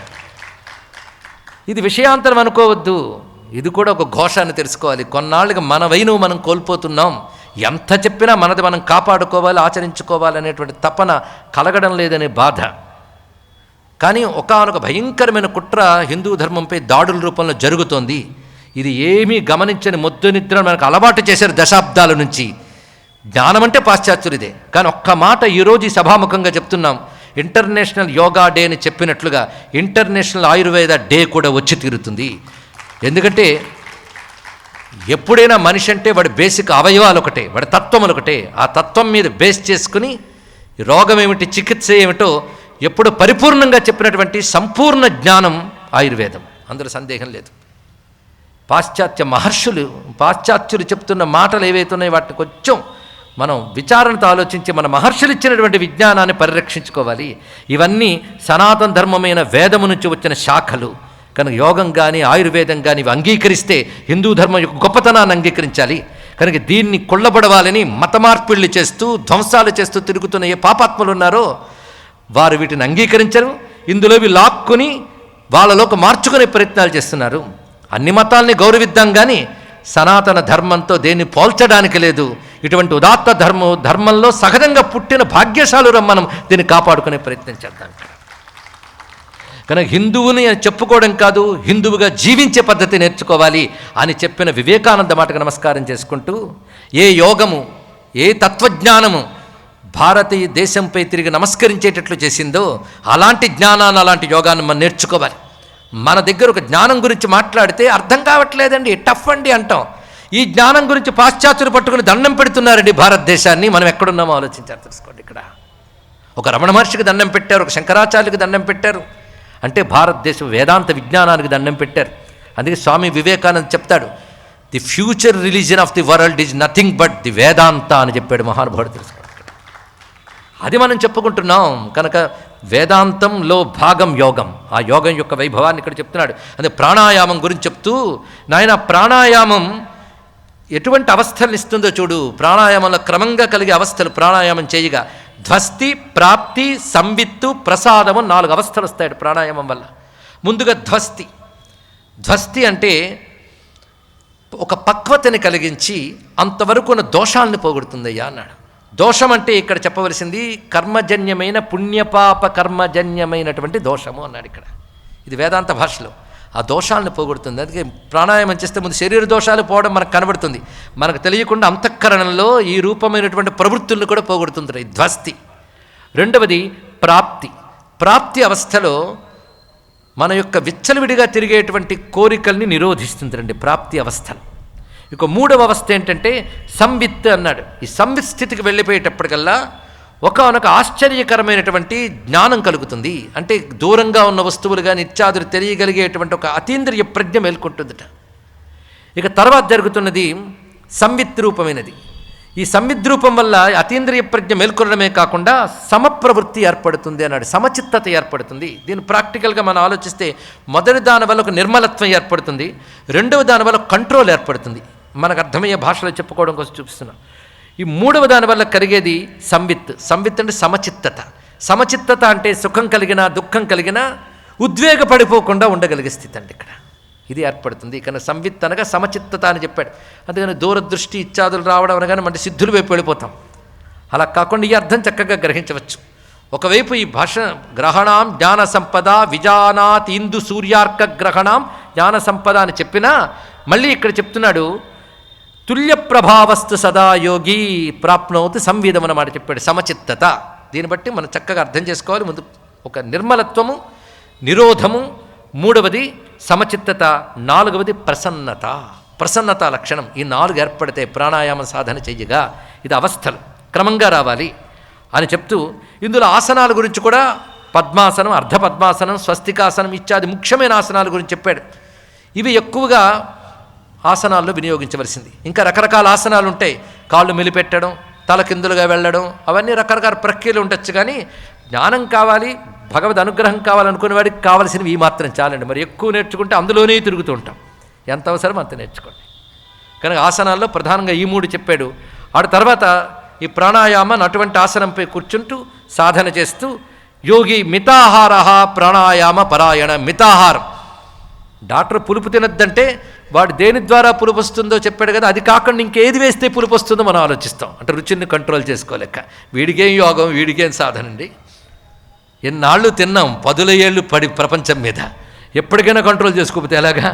4 కంట్రోల్ చేసుకోలేను, యోగమే లేదని చేప కథలో చెప్పుకున్నాం, గుర్తుందా? 25 గురువుల్లో ఒకడు, మర్చిపోరాదు. 6వ రోజుకి వచ్చామని 3వ రోజు కథ మర్చిపోతే ఎలా అండి? ఇక్కడ దాన్ని కంట్రోల్ చేసుకోవాలి. మితాహార ప్రాణాయామ పరాయణ. మితాహారం అంత గొప్పదండి. డాక్టర్ గారు పచ్చని చెప్పగానే ఇంక జీవితంలో భాగం పోయినట్టేనా అని కావుడు ఎంత ఏడ్చిందో పాపం. ఎక్కడికి పోతాయి ఇవన్నీ? అందుకే నీకు భగవంతుడు కావాలా, అన్నం కావాలా? కావాలంటే నిగ్రహించుకోవాల్సిందే. నిగ్రహం లేని వాడికి అనుగ్రహం ఎక్కడొస్తుందండి? అందుకే మితాహార ప్రాణాయామ పరాయణ జితాం శనిర్భూమి మారుహేతి యథాగ్రహి. క్రమక్రమంగా సోపాన క్రమంలో ఎవడైతే ప్రాణాయామ పరాయణుడై జితాహారుడై ఉంటాడో, రెండు ఉండాలి. వాడు క్రమంగా మెట్లెక్కినట్టు, గృహి మెట్టెక్కి మేడకి వెళ్ళినట్లుగా వెళతాడు సుమా అని చెప్పారు. అంతేకాదు ఈ ప్రాణాయామం చేస్తూనే ప్రత్యాహారం చేయాలి. ప్రత్యాహారం అంటే వద్దన్న మనస్సు బయటపడుతుంది కదా, దాని లోపలికి తిప్పి ఏకాగ్రంగా ఒక చోట నిలపాలి. ఆ బయటకు వెళ్ళేదాన్ని లోపలికి తేవడాన్ని ప్రత్యాహారం అంటారు. అది ఇప్పుడు ప్రయత్నిస్తే లాభం లేదు. ప్రాణాయామం ఒక దశకు వస్తే కానీ జరగదు అది. ఇక్కడ ఆ నిలపవలసిన స్థానములు శరీరంలో కొన్ని ఉన్నాయి, అక్కడ నిలపమన్నాడు. అది ప్రాంగ్నాభ్యాముదరే వాథ హృదయే చ తథోరసి కంఠే ముఖే నాసికాగ్రే నేత్రే భ్రుమధ్య మూర్ధసు. ఇవి చెప్తున్నాడు. నాభిస్థానం, అందుకని అధశ్చక్రములు ఎందు చేసేది క్షుద్రములు. నాభిస్థానం, హృదయస్థానం, కంఠస్థానం, ముఖము, అదేవిధంగా నాసిక ముక్కు కొన, నేత్రములు, కనుబొమల మధ్య భాగం, మూర్ధిని, వీటి యందు నిలపన్నాడు. యోగశాస్త్రంలో మరొక యోగంలో దీనికి చక్రాల పేర్లు చెప్పారు. ఏమైనా ఒక దాని యందు నిలబెట్టగలగాలి, అది ధారణ. కొంతమంది హృదయంలో నిలబెడతారు, కొంతమంది భ్రూమధ్యం నిలబెడతారు. వారు పూర్వజన్మ యొక్క సాధన బలం బట్టి ఒక్కొక్కడికి ఒక్కొక్క దాని యందు ధారణ సిద్ధిస్తుంది. అదే అందరికీ ఒకటి కాదు, ఇది తెలుసుకోవాలి. ఇది ప్రాణాయామం తర్వాత ప్రత్యాహారం తర్వాత చేయవలసినది. పైగా ఇది చేసేటప్పుడు, ఈ సాధన చేసేటప్పుడు ఎలాంటి చోట చేయాలి అంటే అక్కడ ఆచారం అనేది ఎంటర్ అవుతుందండి. ఇక్కడ సదాచారం ఉన్న చోట చేసేటువంటి యోగమే సిద్ధిస్తుంది. అందుకే మనకి సదాచారంతో చేసిన యోగము ఎంత తొందరగా సహకరిస్తుందంటే అది దురాచారాలతో అనాచారాలతో కూడదు. అందుకే సదాచారం అంటే అంటూ ముట్టు మైల ఇత్యాదులన్నీ ఇక్కడ ఎంటర్ అవుతాయండి. ఇక్కడ యోగంలో భాగం ఇక్కడ. అనే నా శుద్ధ క్షుధిత శ్రాంతో నచ వ్యాకుల చేతసహ. స్వస్థత లేనప్పుడు, శుద్ధత లేనప్పుడు చెయ్యరాదు అన్నాడు. అందుకే నేను చేయడం మానేశానండి అన్నారు ఒకరు. అంటే అది మానేశాడు కానీ వదలడు. అదేవిధంగా ఆకలి బాగా ఉన్నప్పుడు సాధన చేయరాదు, కడుపు నిండుగా ఉన్నప్పుడు సాధన చేయరాదు, అది తెలుసుకోవాల్సింది. అదేవిధంగా అలసట బాగా ఉన్నప్పుడు కూడా ఈ సాధన చేయరాదు, ప్రాణాయామాది సాధనలు. అలాగే చిత్తం వ్యాకులంగా ఉన్నప్పుడు చేయరాదు, ఎక్కువ చలి ప్రదేశాల్లో చేయరాదు, వేడి బాగా ఉన్నప్పుడు చేయరాదు, పెనుగాలి వీచేటప్పుడు చేయరాదు, ఎక్కువ ధ్వనులు వచ్చే చోట చేయరాదు, చెమ్మగిల్లిన నేల మీద చేయరాదు, శిథిలమైన భవనాల్లో చేయరాదన్నాడు. ఎందుకంటే కొన్ని చోట్ల నెగిటివ్స్ ఎక్కువ ఉంటాయి. మనం ఒప్పుకుపోయినా దుష్టశక్తులు కొన్ని ప్రాంతాల్లో ఉంటాయి. అందుకే మన వాళ్ళు శుచి ఇత్యాదులు పాటిస్తూ మన కంటికి కనబడిన దుష్టశక్తుల్ని తొలగించుట ఇవన్నీ చేస్తారు. ఇవి కాకుండా ఏది పడితే తిని ఎలా పడితే అలా చదివేసి ఏదో 4 వేదములు ఎక్కడో నేర్చేసుకున్నాను వల్లి వేసేస్తూ ఉంటే అవన్నీ నటన అవుతాయి తప్ప ప్రయోజనం లేవండి. అందుకే సదాచారం ఎన్ని చెప్పాడో ఇక్కడ. అదేవిధంగా క్రిమికీటకాలు సంచరించే ప్రాంతాల్లో చేయరాదు, భయం కలిగే ప్రాంతాల్లో చేయరాదు, పుట్టలుండే చోట చేయరాదు, ఇవన్నీ చెప్తున్నాడు. ఇలాంటి చోట చేస్తే యోగ విఘాతాలు ఏర్పడి కొన్ని రకాల ప్రమాదాలు కూడా కలుగుతాయన్నారు. ఆ సమయంలో దుష్టశక్తుల ప్రభావంలో శరీరంలో కూడా దోషాలు వస్తాయన్నాడు. ఇటువంటి పద్ధతి లేకుండా చేసే యోగం వల్ల బధిరత్వం రావచ్చు, మూకత్వం రావచ్చు, మతిభ్రమణం కూడా రావచ్చు అన్నారు. అందుకు ఒక పద్ధతి ఉండాలి, పద్ధతి లేకుండా యోగం చేయరాదు. ఇలా చెప్తూ ఆ విధంగా చేస్తూ యోగ సిద్ధుల్లో ఏవో సాధన చెయ్యగా వస్తాయి కదా, ఆ సిద్ధులకు ఆశపడరాదు అన్నాడు. ఇక్కడ సాధన చేస్తుంటే కొన్ని సిద్ధులు వస్తాయటండి క్రమంగా. ఏ కొద్దిపాటి మీరు సాధన, ఒక జపం కూడా ఒక నియమబద్ధంగా కొంతకాలం చేస్తే ఒక తెలియని వర్చస్సు వస్తుంది మనలో. ప్రతివాడికి ఇది ఎవరైనా చేయించండి, తప్పకుండా ఒక వర్చస్సు వస్తుంది. అంతేకాదు మాటకు ఒక శక్తి వస్తుంది, కొన్ని స్ఫురణలు వస్తుంటాయి.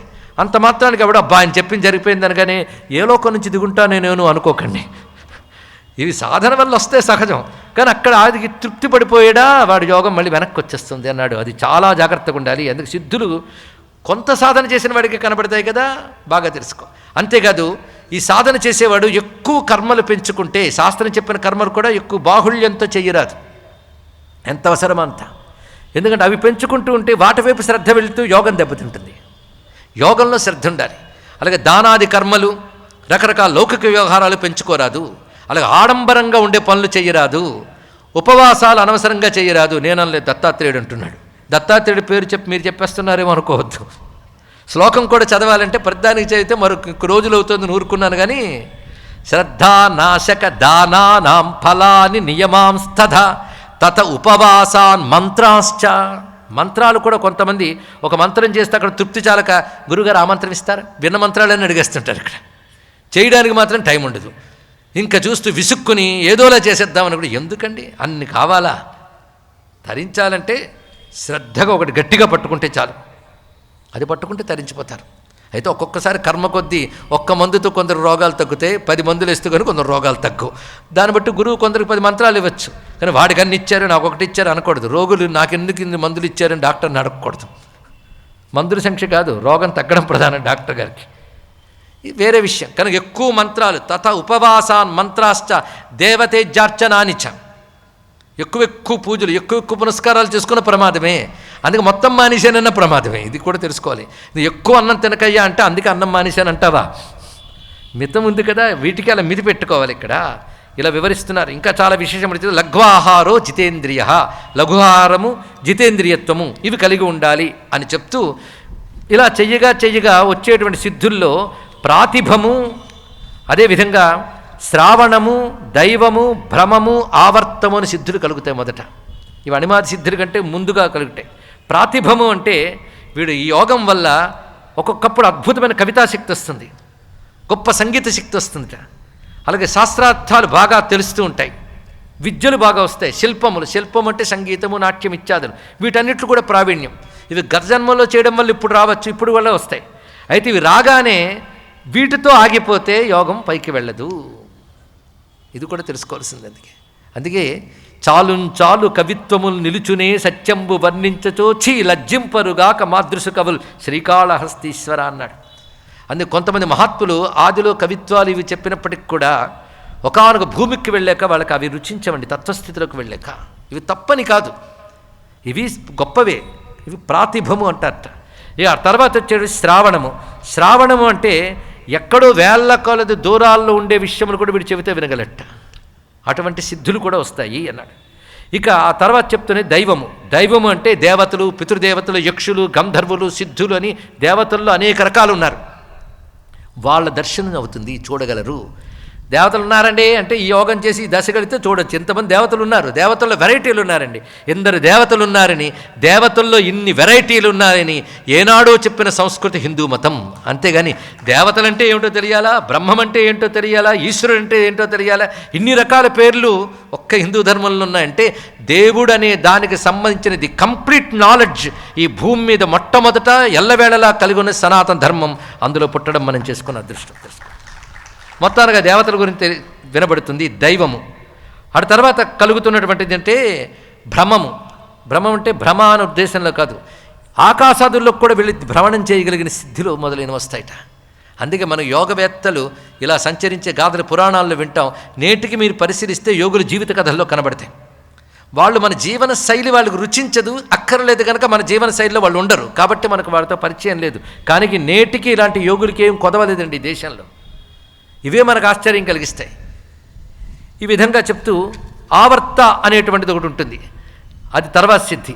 అంటే వాడు మనస్సుతో కూడా ఎక్కడ ఏదున్నా గ్రహించగలిగే స్థితి, సంచరించగలిగే స్థితి సంపాదించగలడు. తర్వాత స్థితుల్లో వీడు వెళుతూ ఉండగా అష్టసిద్ధులు కూడా లభిస్తాయి. అణిమ, లఘిమ, మహిమ, గరిమ, ప్రాప్తి, ప్రాకామ్య, ఈశిత్వ, వసిత్వాది అష్టసిద్ధులు కూడా వస్తాయి. కానీ ఇవన్నీ కూడా యోగంలో మొట్టమొదటి భూమికలే. ఇక్కడితో ఆగిపోకూడదు సుమా, క్రమంగా చింతన చేయవలసింది. ఇవి కూడా మిథ్యలే అని చింతన చేస్తూ ఈ సాధనతో బలంగా బ్రహ్మమునందు మనస్సుని నిలబెట్టాలి. ఆ ధారణ ధ్యానం కావాలి. ఆ ధ్యానం క్రమంగా సమాధి స్థితిలోకి తీసుకువెళుతుంది అని చెప్తూ ఆ సమయంలో 3 దండములు కలిగి ఉండాలి. అది త్రిదండి అనే దానికి అర్థం అండి. త్రిదండి అంటే అర్థం కర్ర పట్టుకోవడం కాదు, 3 దండములు కలిగి ఉండాలట. వాగ్దండ, కర్మదండశ్చ, మనోదండశ్చ తే త్రయః యస్యైతే నియతా దండాః స త్రిదండీ మహాయతి. వాగ్దండ అంటే వాక్కునికి శిక్షణ ఇచ్చుకోవాలంటే వాక్ నియంత్రణ, మాట నిగ్రహించుకొనుట, చేతని నిగ్రహించుకొనుట, మనస్సును నిగ్రహించుకొనుట. ఈ 3 నిగ్రహించుకోవడమే కాకుండా ఇతరుల చేత నిగ్రహింపజేయుట కూడా చేయగలగాలి. అది ఇక్కడ అంటే తాను నిగ్రహించుకోవాలి, అలాగే ఇతరులకు శిష్యులకి అవి నిగ్రహించే నైపుణ్యం నేర్పాలి. వాడిని త్రిదండి అని యతి అంటారు. ఆ స్థితికి వెళ్ళాలి ఈ సాధన ద్వారా. ఎప్పుడైతే నిగ్రహం ఏర్పడిందో యోగం వల్ల వచ్చిన సిద్ధుల మీద కూడా కోరుకుండదు వాడికి. అవి ఒక ప్రేక్షకుడిగా చూస్తాడు. ఒకవేళ లోకక్షేమం కోసం ధారపోస్తాడు, ప్రకటించాడు. ఇలాంటివన్నీ కూడా ఇలా సాధన చెయ్యగా క్రమంగా మనస్సు పరమాత్మ యందు వెళ్ళి లయమవుతుంది. ఆ లయం చేసేటప్పుడు ఎలా అవుతుందంటే ఒక నీటిలోంచి కడవతో మనం నదిలోంచి కడవతో నీళ్లు తీస్తాం. ఆ తీసిన కడవ నీటిని తిరిగి నీళ్లలో పోస్తే ఎలా ఉంటుందో బ్రహ్మముతో ఐక్యం అంటే అలా ఉంటుంది నాయన అన్నాడు. ఎంత గొప్ప ఉపమానం చెప్పాడండి ఇక్కడ. దేహం అనే కడవలో ఉన్న చైతన్యం దాని మూలమైనటువంటి గంగా నదిలో కలిసిపోతే ఎలా ఉంటుందో అలా బ్రహ్మములో ఐక్యమవుతుంది. కనుక ఈ సాధన చేసేటప్పుడు ప్రధానంగా గుర్తుపెట్టుకోవాల్సింది ఏంటంటే బ్రహ్మైక్యమే లక్ష్యముగా వెళ్ళాలి. ఆ లక్ష్యములో నిరంతరం ధ్యాన స్థితిలో, ధారణా స్థితిలో చింతన బ్రహ్మం అంటే ఏంటో తెలుసుకో. బ్రహ్మము కాని దాని మనసు పెడుతున్న ప్రతిసారి మరల్చు. ఈ స్థితికి వచ్చిన వాడు సులభంగా మరచగలడు. అందుకు ప్రాణాయామాది ప్రక్రియల ద్వారా చిత్త నిరోధం అనేది ఏర్పడుతుంది. యోగ చిత్తవృత్తి నిరోధ అని చెప్పినట్లు చిత్తము నిరోధింపబడితే అది బ్రహ్మమునందు నిలబడుతుంది. అది ఎలా నిలబడుతుందంటే, ఒక వేడిగా ఉన్నటువంటి అన్నం మీద ముందు నెయ్యి పోస్తాం, అది గడ్డ కట్టి నెయ్యి వేస్తారు. వేసినప్పుడు గమనించండి, కొంతసేపటికి ఆ నెయ్యి కనబడుతూ ఉంటుంది, కొంతసేపటి కనబడుతుంది, కరిగిపోతుంది, ఆ వేడిలో కరిగిపోతుంది. కనుక బ్రహ్మమనే వేడి వస్తువు మీద పేరుకున్న మనస్సు అని నెయ్యి వేస్తే కొంతసేపటికి మనస్సు ఉంటుంది, తర్వాత కరిగిపోతుంది. తెలుసుకోండి. ఇక్కడ ఇంకా చెప్పాలంటే నిప్పులో వేసిన వెన్నలా అంటే ఇంకా బాగుంటుందండి. నిప్పులో వేసిన నెయ్యి వేస్తున్నప్పుడు కనబడుతుంది, నెయ్యి వేసాక అగ్ని కనబడుతుంది. కానీ బ్రహ్మము మీద నిలబెట్టిన మనస్సు ఇంకా మనస్సు లయించి బ్రహ్మమే మిగులుతుంది. ఇక్కడ ఆ స్థితి ఏర్పడుతుంది. ఈ సాధన తప్పకుండా ప్రారంభించు, తప్పకుండా సిద్ధి పొందుతావు, అందులో సందేహం లేదు సుమా. ఇది గమనించుకో అంటూ మమత్వం వదిలేవలసిన పద్ధతి. నిరుత్సాహపడకూడదు యోగ సాధనలో ఎప్పుడూ కూడా. ఎంత బాగా చెప్తున్నాడో చూడండి. ఎలాగు అంటే, మృద్గేహి కాల్పదేహాపి ముఖాగ్రేణాత్యనీయస కరోతి మృద్భారచయం ఉపదేశస్య యోగినః. యోగం సిద్ధిస్తుందో సిద్ధించదో అని భయపడకు. ఒక పెద్ద పుట్ట చూసావా ఎప్పుడైనా? మట్టితో పెద్ద పుట్టలు కడతాయి, ఏవి చీమ చెదపురుగు కడుతుంది. అంత పుట్ట కట్టడానికి అవి ఇంత పుట్ట నేను కట్టగలనా, ఇంత చీమని అని అనుకోలేదు. అది కష్టపడి సాధించి అలా చిన్న చిన్న చిన్న మట్టి తెచ్చుకొచ్చి అంత పుట్ట కట్టగలిగింది. అందుకే నువ్వు క్రమక్రమంగా సాధన చేస్తే తప్పకుండా సిద్ధి పొందగలవు. అందుకు నిరుత్సాహపడకూడని చెప్పాడు. ఏమి ఉత్సాహపరుస్తున్నాడండి ఇక్కడ? మానవుడు పుట్టకే బ్రహ్మమును పొందడానికి సాధన ప్రారంభించు. నువ్వు ఎక్కడున్నో అక్కడి నుంచి మొదలెట్టు.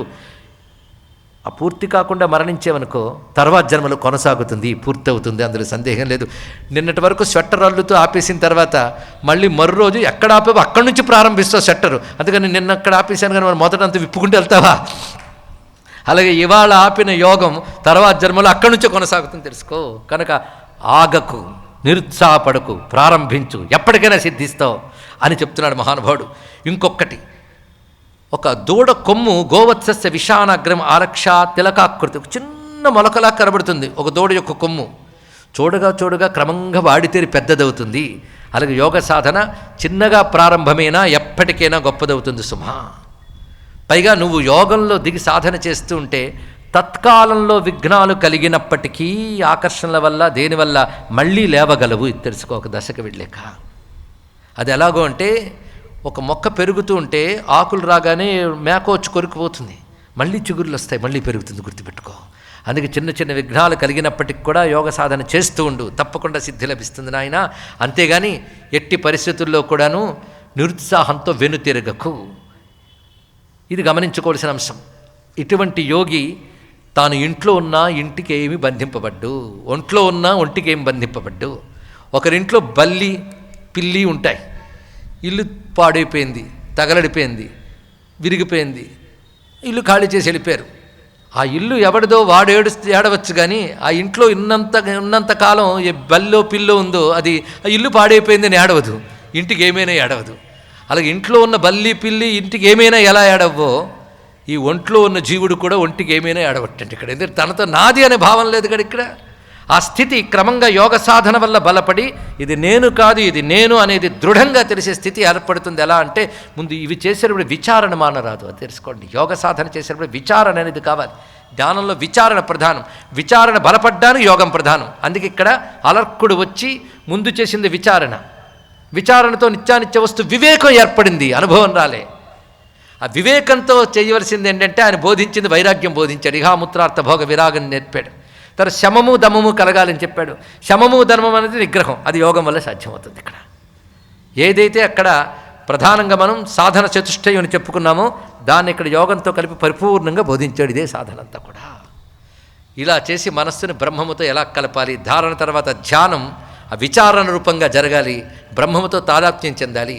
మొదట చెదిరిపోతూ ఉన్నా తర్వాత నిలబడుతుంది. నిరుత్సాహపడకయ్యా అని అలర్కుడికి బోధించాడు మహానుభావుడైన దత్తాత్రేయుడు. ఆయన ఉపదేశం పరిపూర్ణం చేసుకోవడానికే ఇవాళ మనం కూర్చున్నాం. ఇది విన్న అలర్కుడు తర్వాత ఏం చేశాడు అనేది మనం తెలుసుకోవడానికి రేపు సమావేశం అవుదాం. సర్వం శ్రీ దత్త చరణారవిందార్పణమస్తు. స్వస్తి. స్వస్తి ప్రజాభ్య పరిపాలయంతాం న్యాయేన మార్గేణ మహిం మహిషాః. గోబ్రాహ్మణేభ్యः శుభమస్తు నిత్యం. లోకాः సమస్తాः సుఖినో భవంతు. మంగళం కోసలేంద్రాయ మహనీయ గుణాత్మనే చక్రవర్తి తనూజాయ సార్వభౌమాయ మంగళం. శ్రీదత్త శరణం మమ. శ్రీదత్త శరణం మమ. శ్రీదత్త శరణం మమ. శ్రీదత్త శరణం మమ. శ్రీదత్త శరణం మమ. ఒక చిన్న ముఖ్య విషయం చెప్పాలి ఇవాళ. ఇక్కడ శివపదం గురించి మొన్న పెద్దలు రామకృష్ణ గారు తెలియజేశారు. ఇక్కడ చాలా కాలం క్రితం కచేరీలుగా కూడా జరిగాయి. ఇప్పుడు ప్రపంచవ్యాప్తంగా అనేక మంది తెలుగువారే కాకుండా తెలుగు భాష ఇతరులు కూడాను ఈ శివపదాలు గానం చేస్తున్నారు. శివపద నృత్య కార్యక్రమాలు కూడాను వివిధ సంప్రదాయాల్లో నడుస్తున్నాయి. ఒడిస్సీ, కథక్, భరతనాట్యం, కూచిపూడి ఇత్యాదుల్లో అనేక మంది, అందులో పాశ్చాత్యులు కూడా ఉన్నారు. ఈ మధ్య రష్యాలో వారు శివపద నృత్యం చేసి ప్రదర్శించితే ఆశ్చర్యం కలిగిందండి. అనేకం, ఇంకా కచేరీలు అయితే లెక్కలేదు. ఆ శివపదం సాహిత్యం ఏదైతుందో అది కేవలం గానం అని కాకుండా, గేయమనే కాకుండా అందులో శివ జ్ఞానం ఉన్నది. మొన్న ఎవరో అన్నారు, లలితా విద్యంత పుస్తకం రాశారు, విష్ణు విద్యంత పుస్తకం రాశారు, శివ విద్య ఏదండి అంటే శివపదమే శివ విద్య. ఇందులో ఆ కీర్తనలన్నిట్లో శివుని రూపాలు, శివుని తత్వము, శివ జ్ఞానము, శివయోగము ఇత్యాదులన్నీ చెప్పబడుతున్నాయి. అవి 1000కి పైన కీర్తనలు ఉంటే ఒక 266 కీర్తనలు 2 సంపుటాలుగా తీసుకురావడం జరిగింది. అయితే పాట వింటే పాట వినబడుతుంది, కానీ కీర్తన చదవడమే కాకుండా కీర్తన కింద వ్యాఖ్యానం రాయడం జరిగింది. ఏ కీర్తనలో ఏ మంత్రం ఉంది, ఏ యోగం ఉంది, ఏం చెప్పబడుతుందని. కానీ దీని ద్వారా తెలుసుకోవచ్చు. అదేవిధంగా శివపదం ఇప్పటి వరకు ధ్వనిముద్రికలో పాటలుగా వచ్చినటువంటివి సుమారు 300 దాకా ఉన్నాయి. అవి ఒక పెన్ డ్రైవ్గా లభిస్తున్నాయి. ఇందులో అందరూ పెద్దలు పాడినటువంటివి ఎస్పి బాలసుబ్రహ్మణ్యం గారు, బాలకృష్ణ ప్రసాద్ గారు ఇత్యాదులు గానం చేశారు. ముఖ్యంగా విజయవాడ వారు గర్వించదగ్గ మనందరి ఆత్మీయులు మల్లాది సూరిబాబు గారు స్వరపరచగా మల్లాది సోదరులు గానం చేసినటువంటివి 40 పైన పాటలు ఉన్నాయండి. ఈ మధ్య మళ్ళీ 12 కాశీ గీతాలని సంస్కృతంలో రచించినవి గానం చేశారు. అవి త్వరలో ధ్వనిముద్రగా రాబోతున్నాయి. ఇవన్నీ వీటి ద్వారా వినవచ్చు, విని శివానుభూతి పొందవచ్చు, వీటి ద్వారా శివజ్ఞానం కూడా పొందవచ్చు. ఇవి ఇక్కడ మన ఋషిపీఠం ద్వారా లభ్యమవుతున్నాయి. పిల్లలు, పెద్దలు అందరూ కూడా ఇప్పుడు శివపదం పాటల పోటీల్లో పాల్గొంటున్నారు. ఇది ప్రపంచవ్యాప్తంగా జరుగుతున్న జాతీయ స్థాయిలో. ఇప్పుడు రానున్న మే 13, 14, 15 తేదీల్లో గ్లోబల్ శివపదం కాంపిటీషన్స్ అని జరుగుతున్నాయి. దేశవ్యాప్తంగా అందరూ పాల్గొనడానికి ఉత్సాహం చూపిస్తున్నారు. ఉత్సాహం కలవారు ఋషిపీఠం ద్వారా సంప్రదించి తెలుసుకోవచ్చు. స్వస్తి.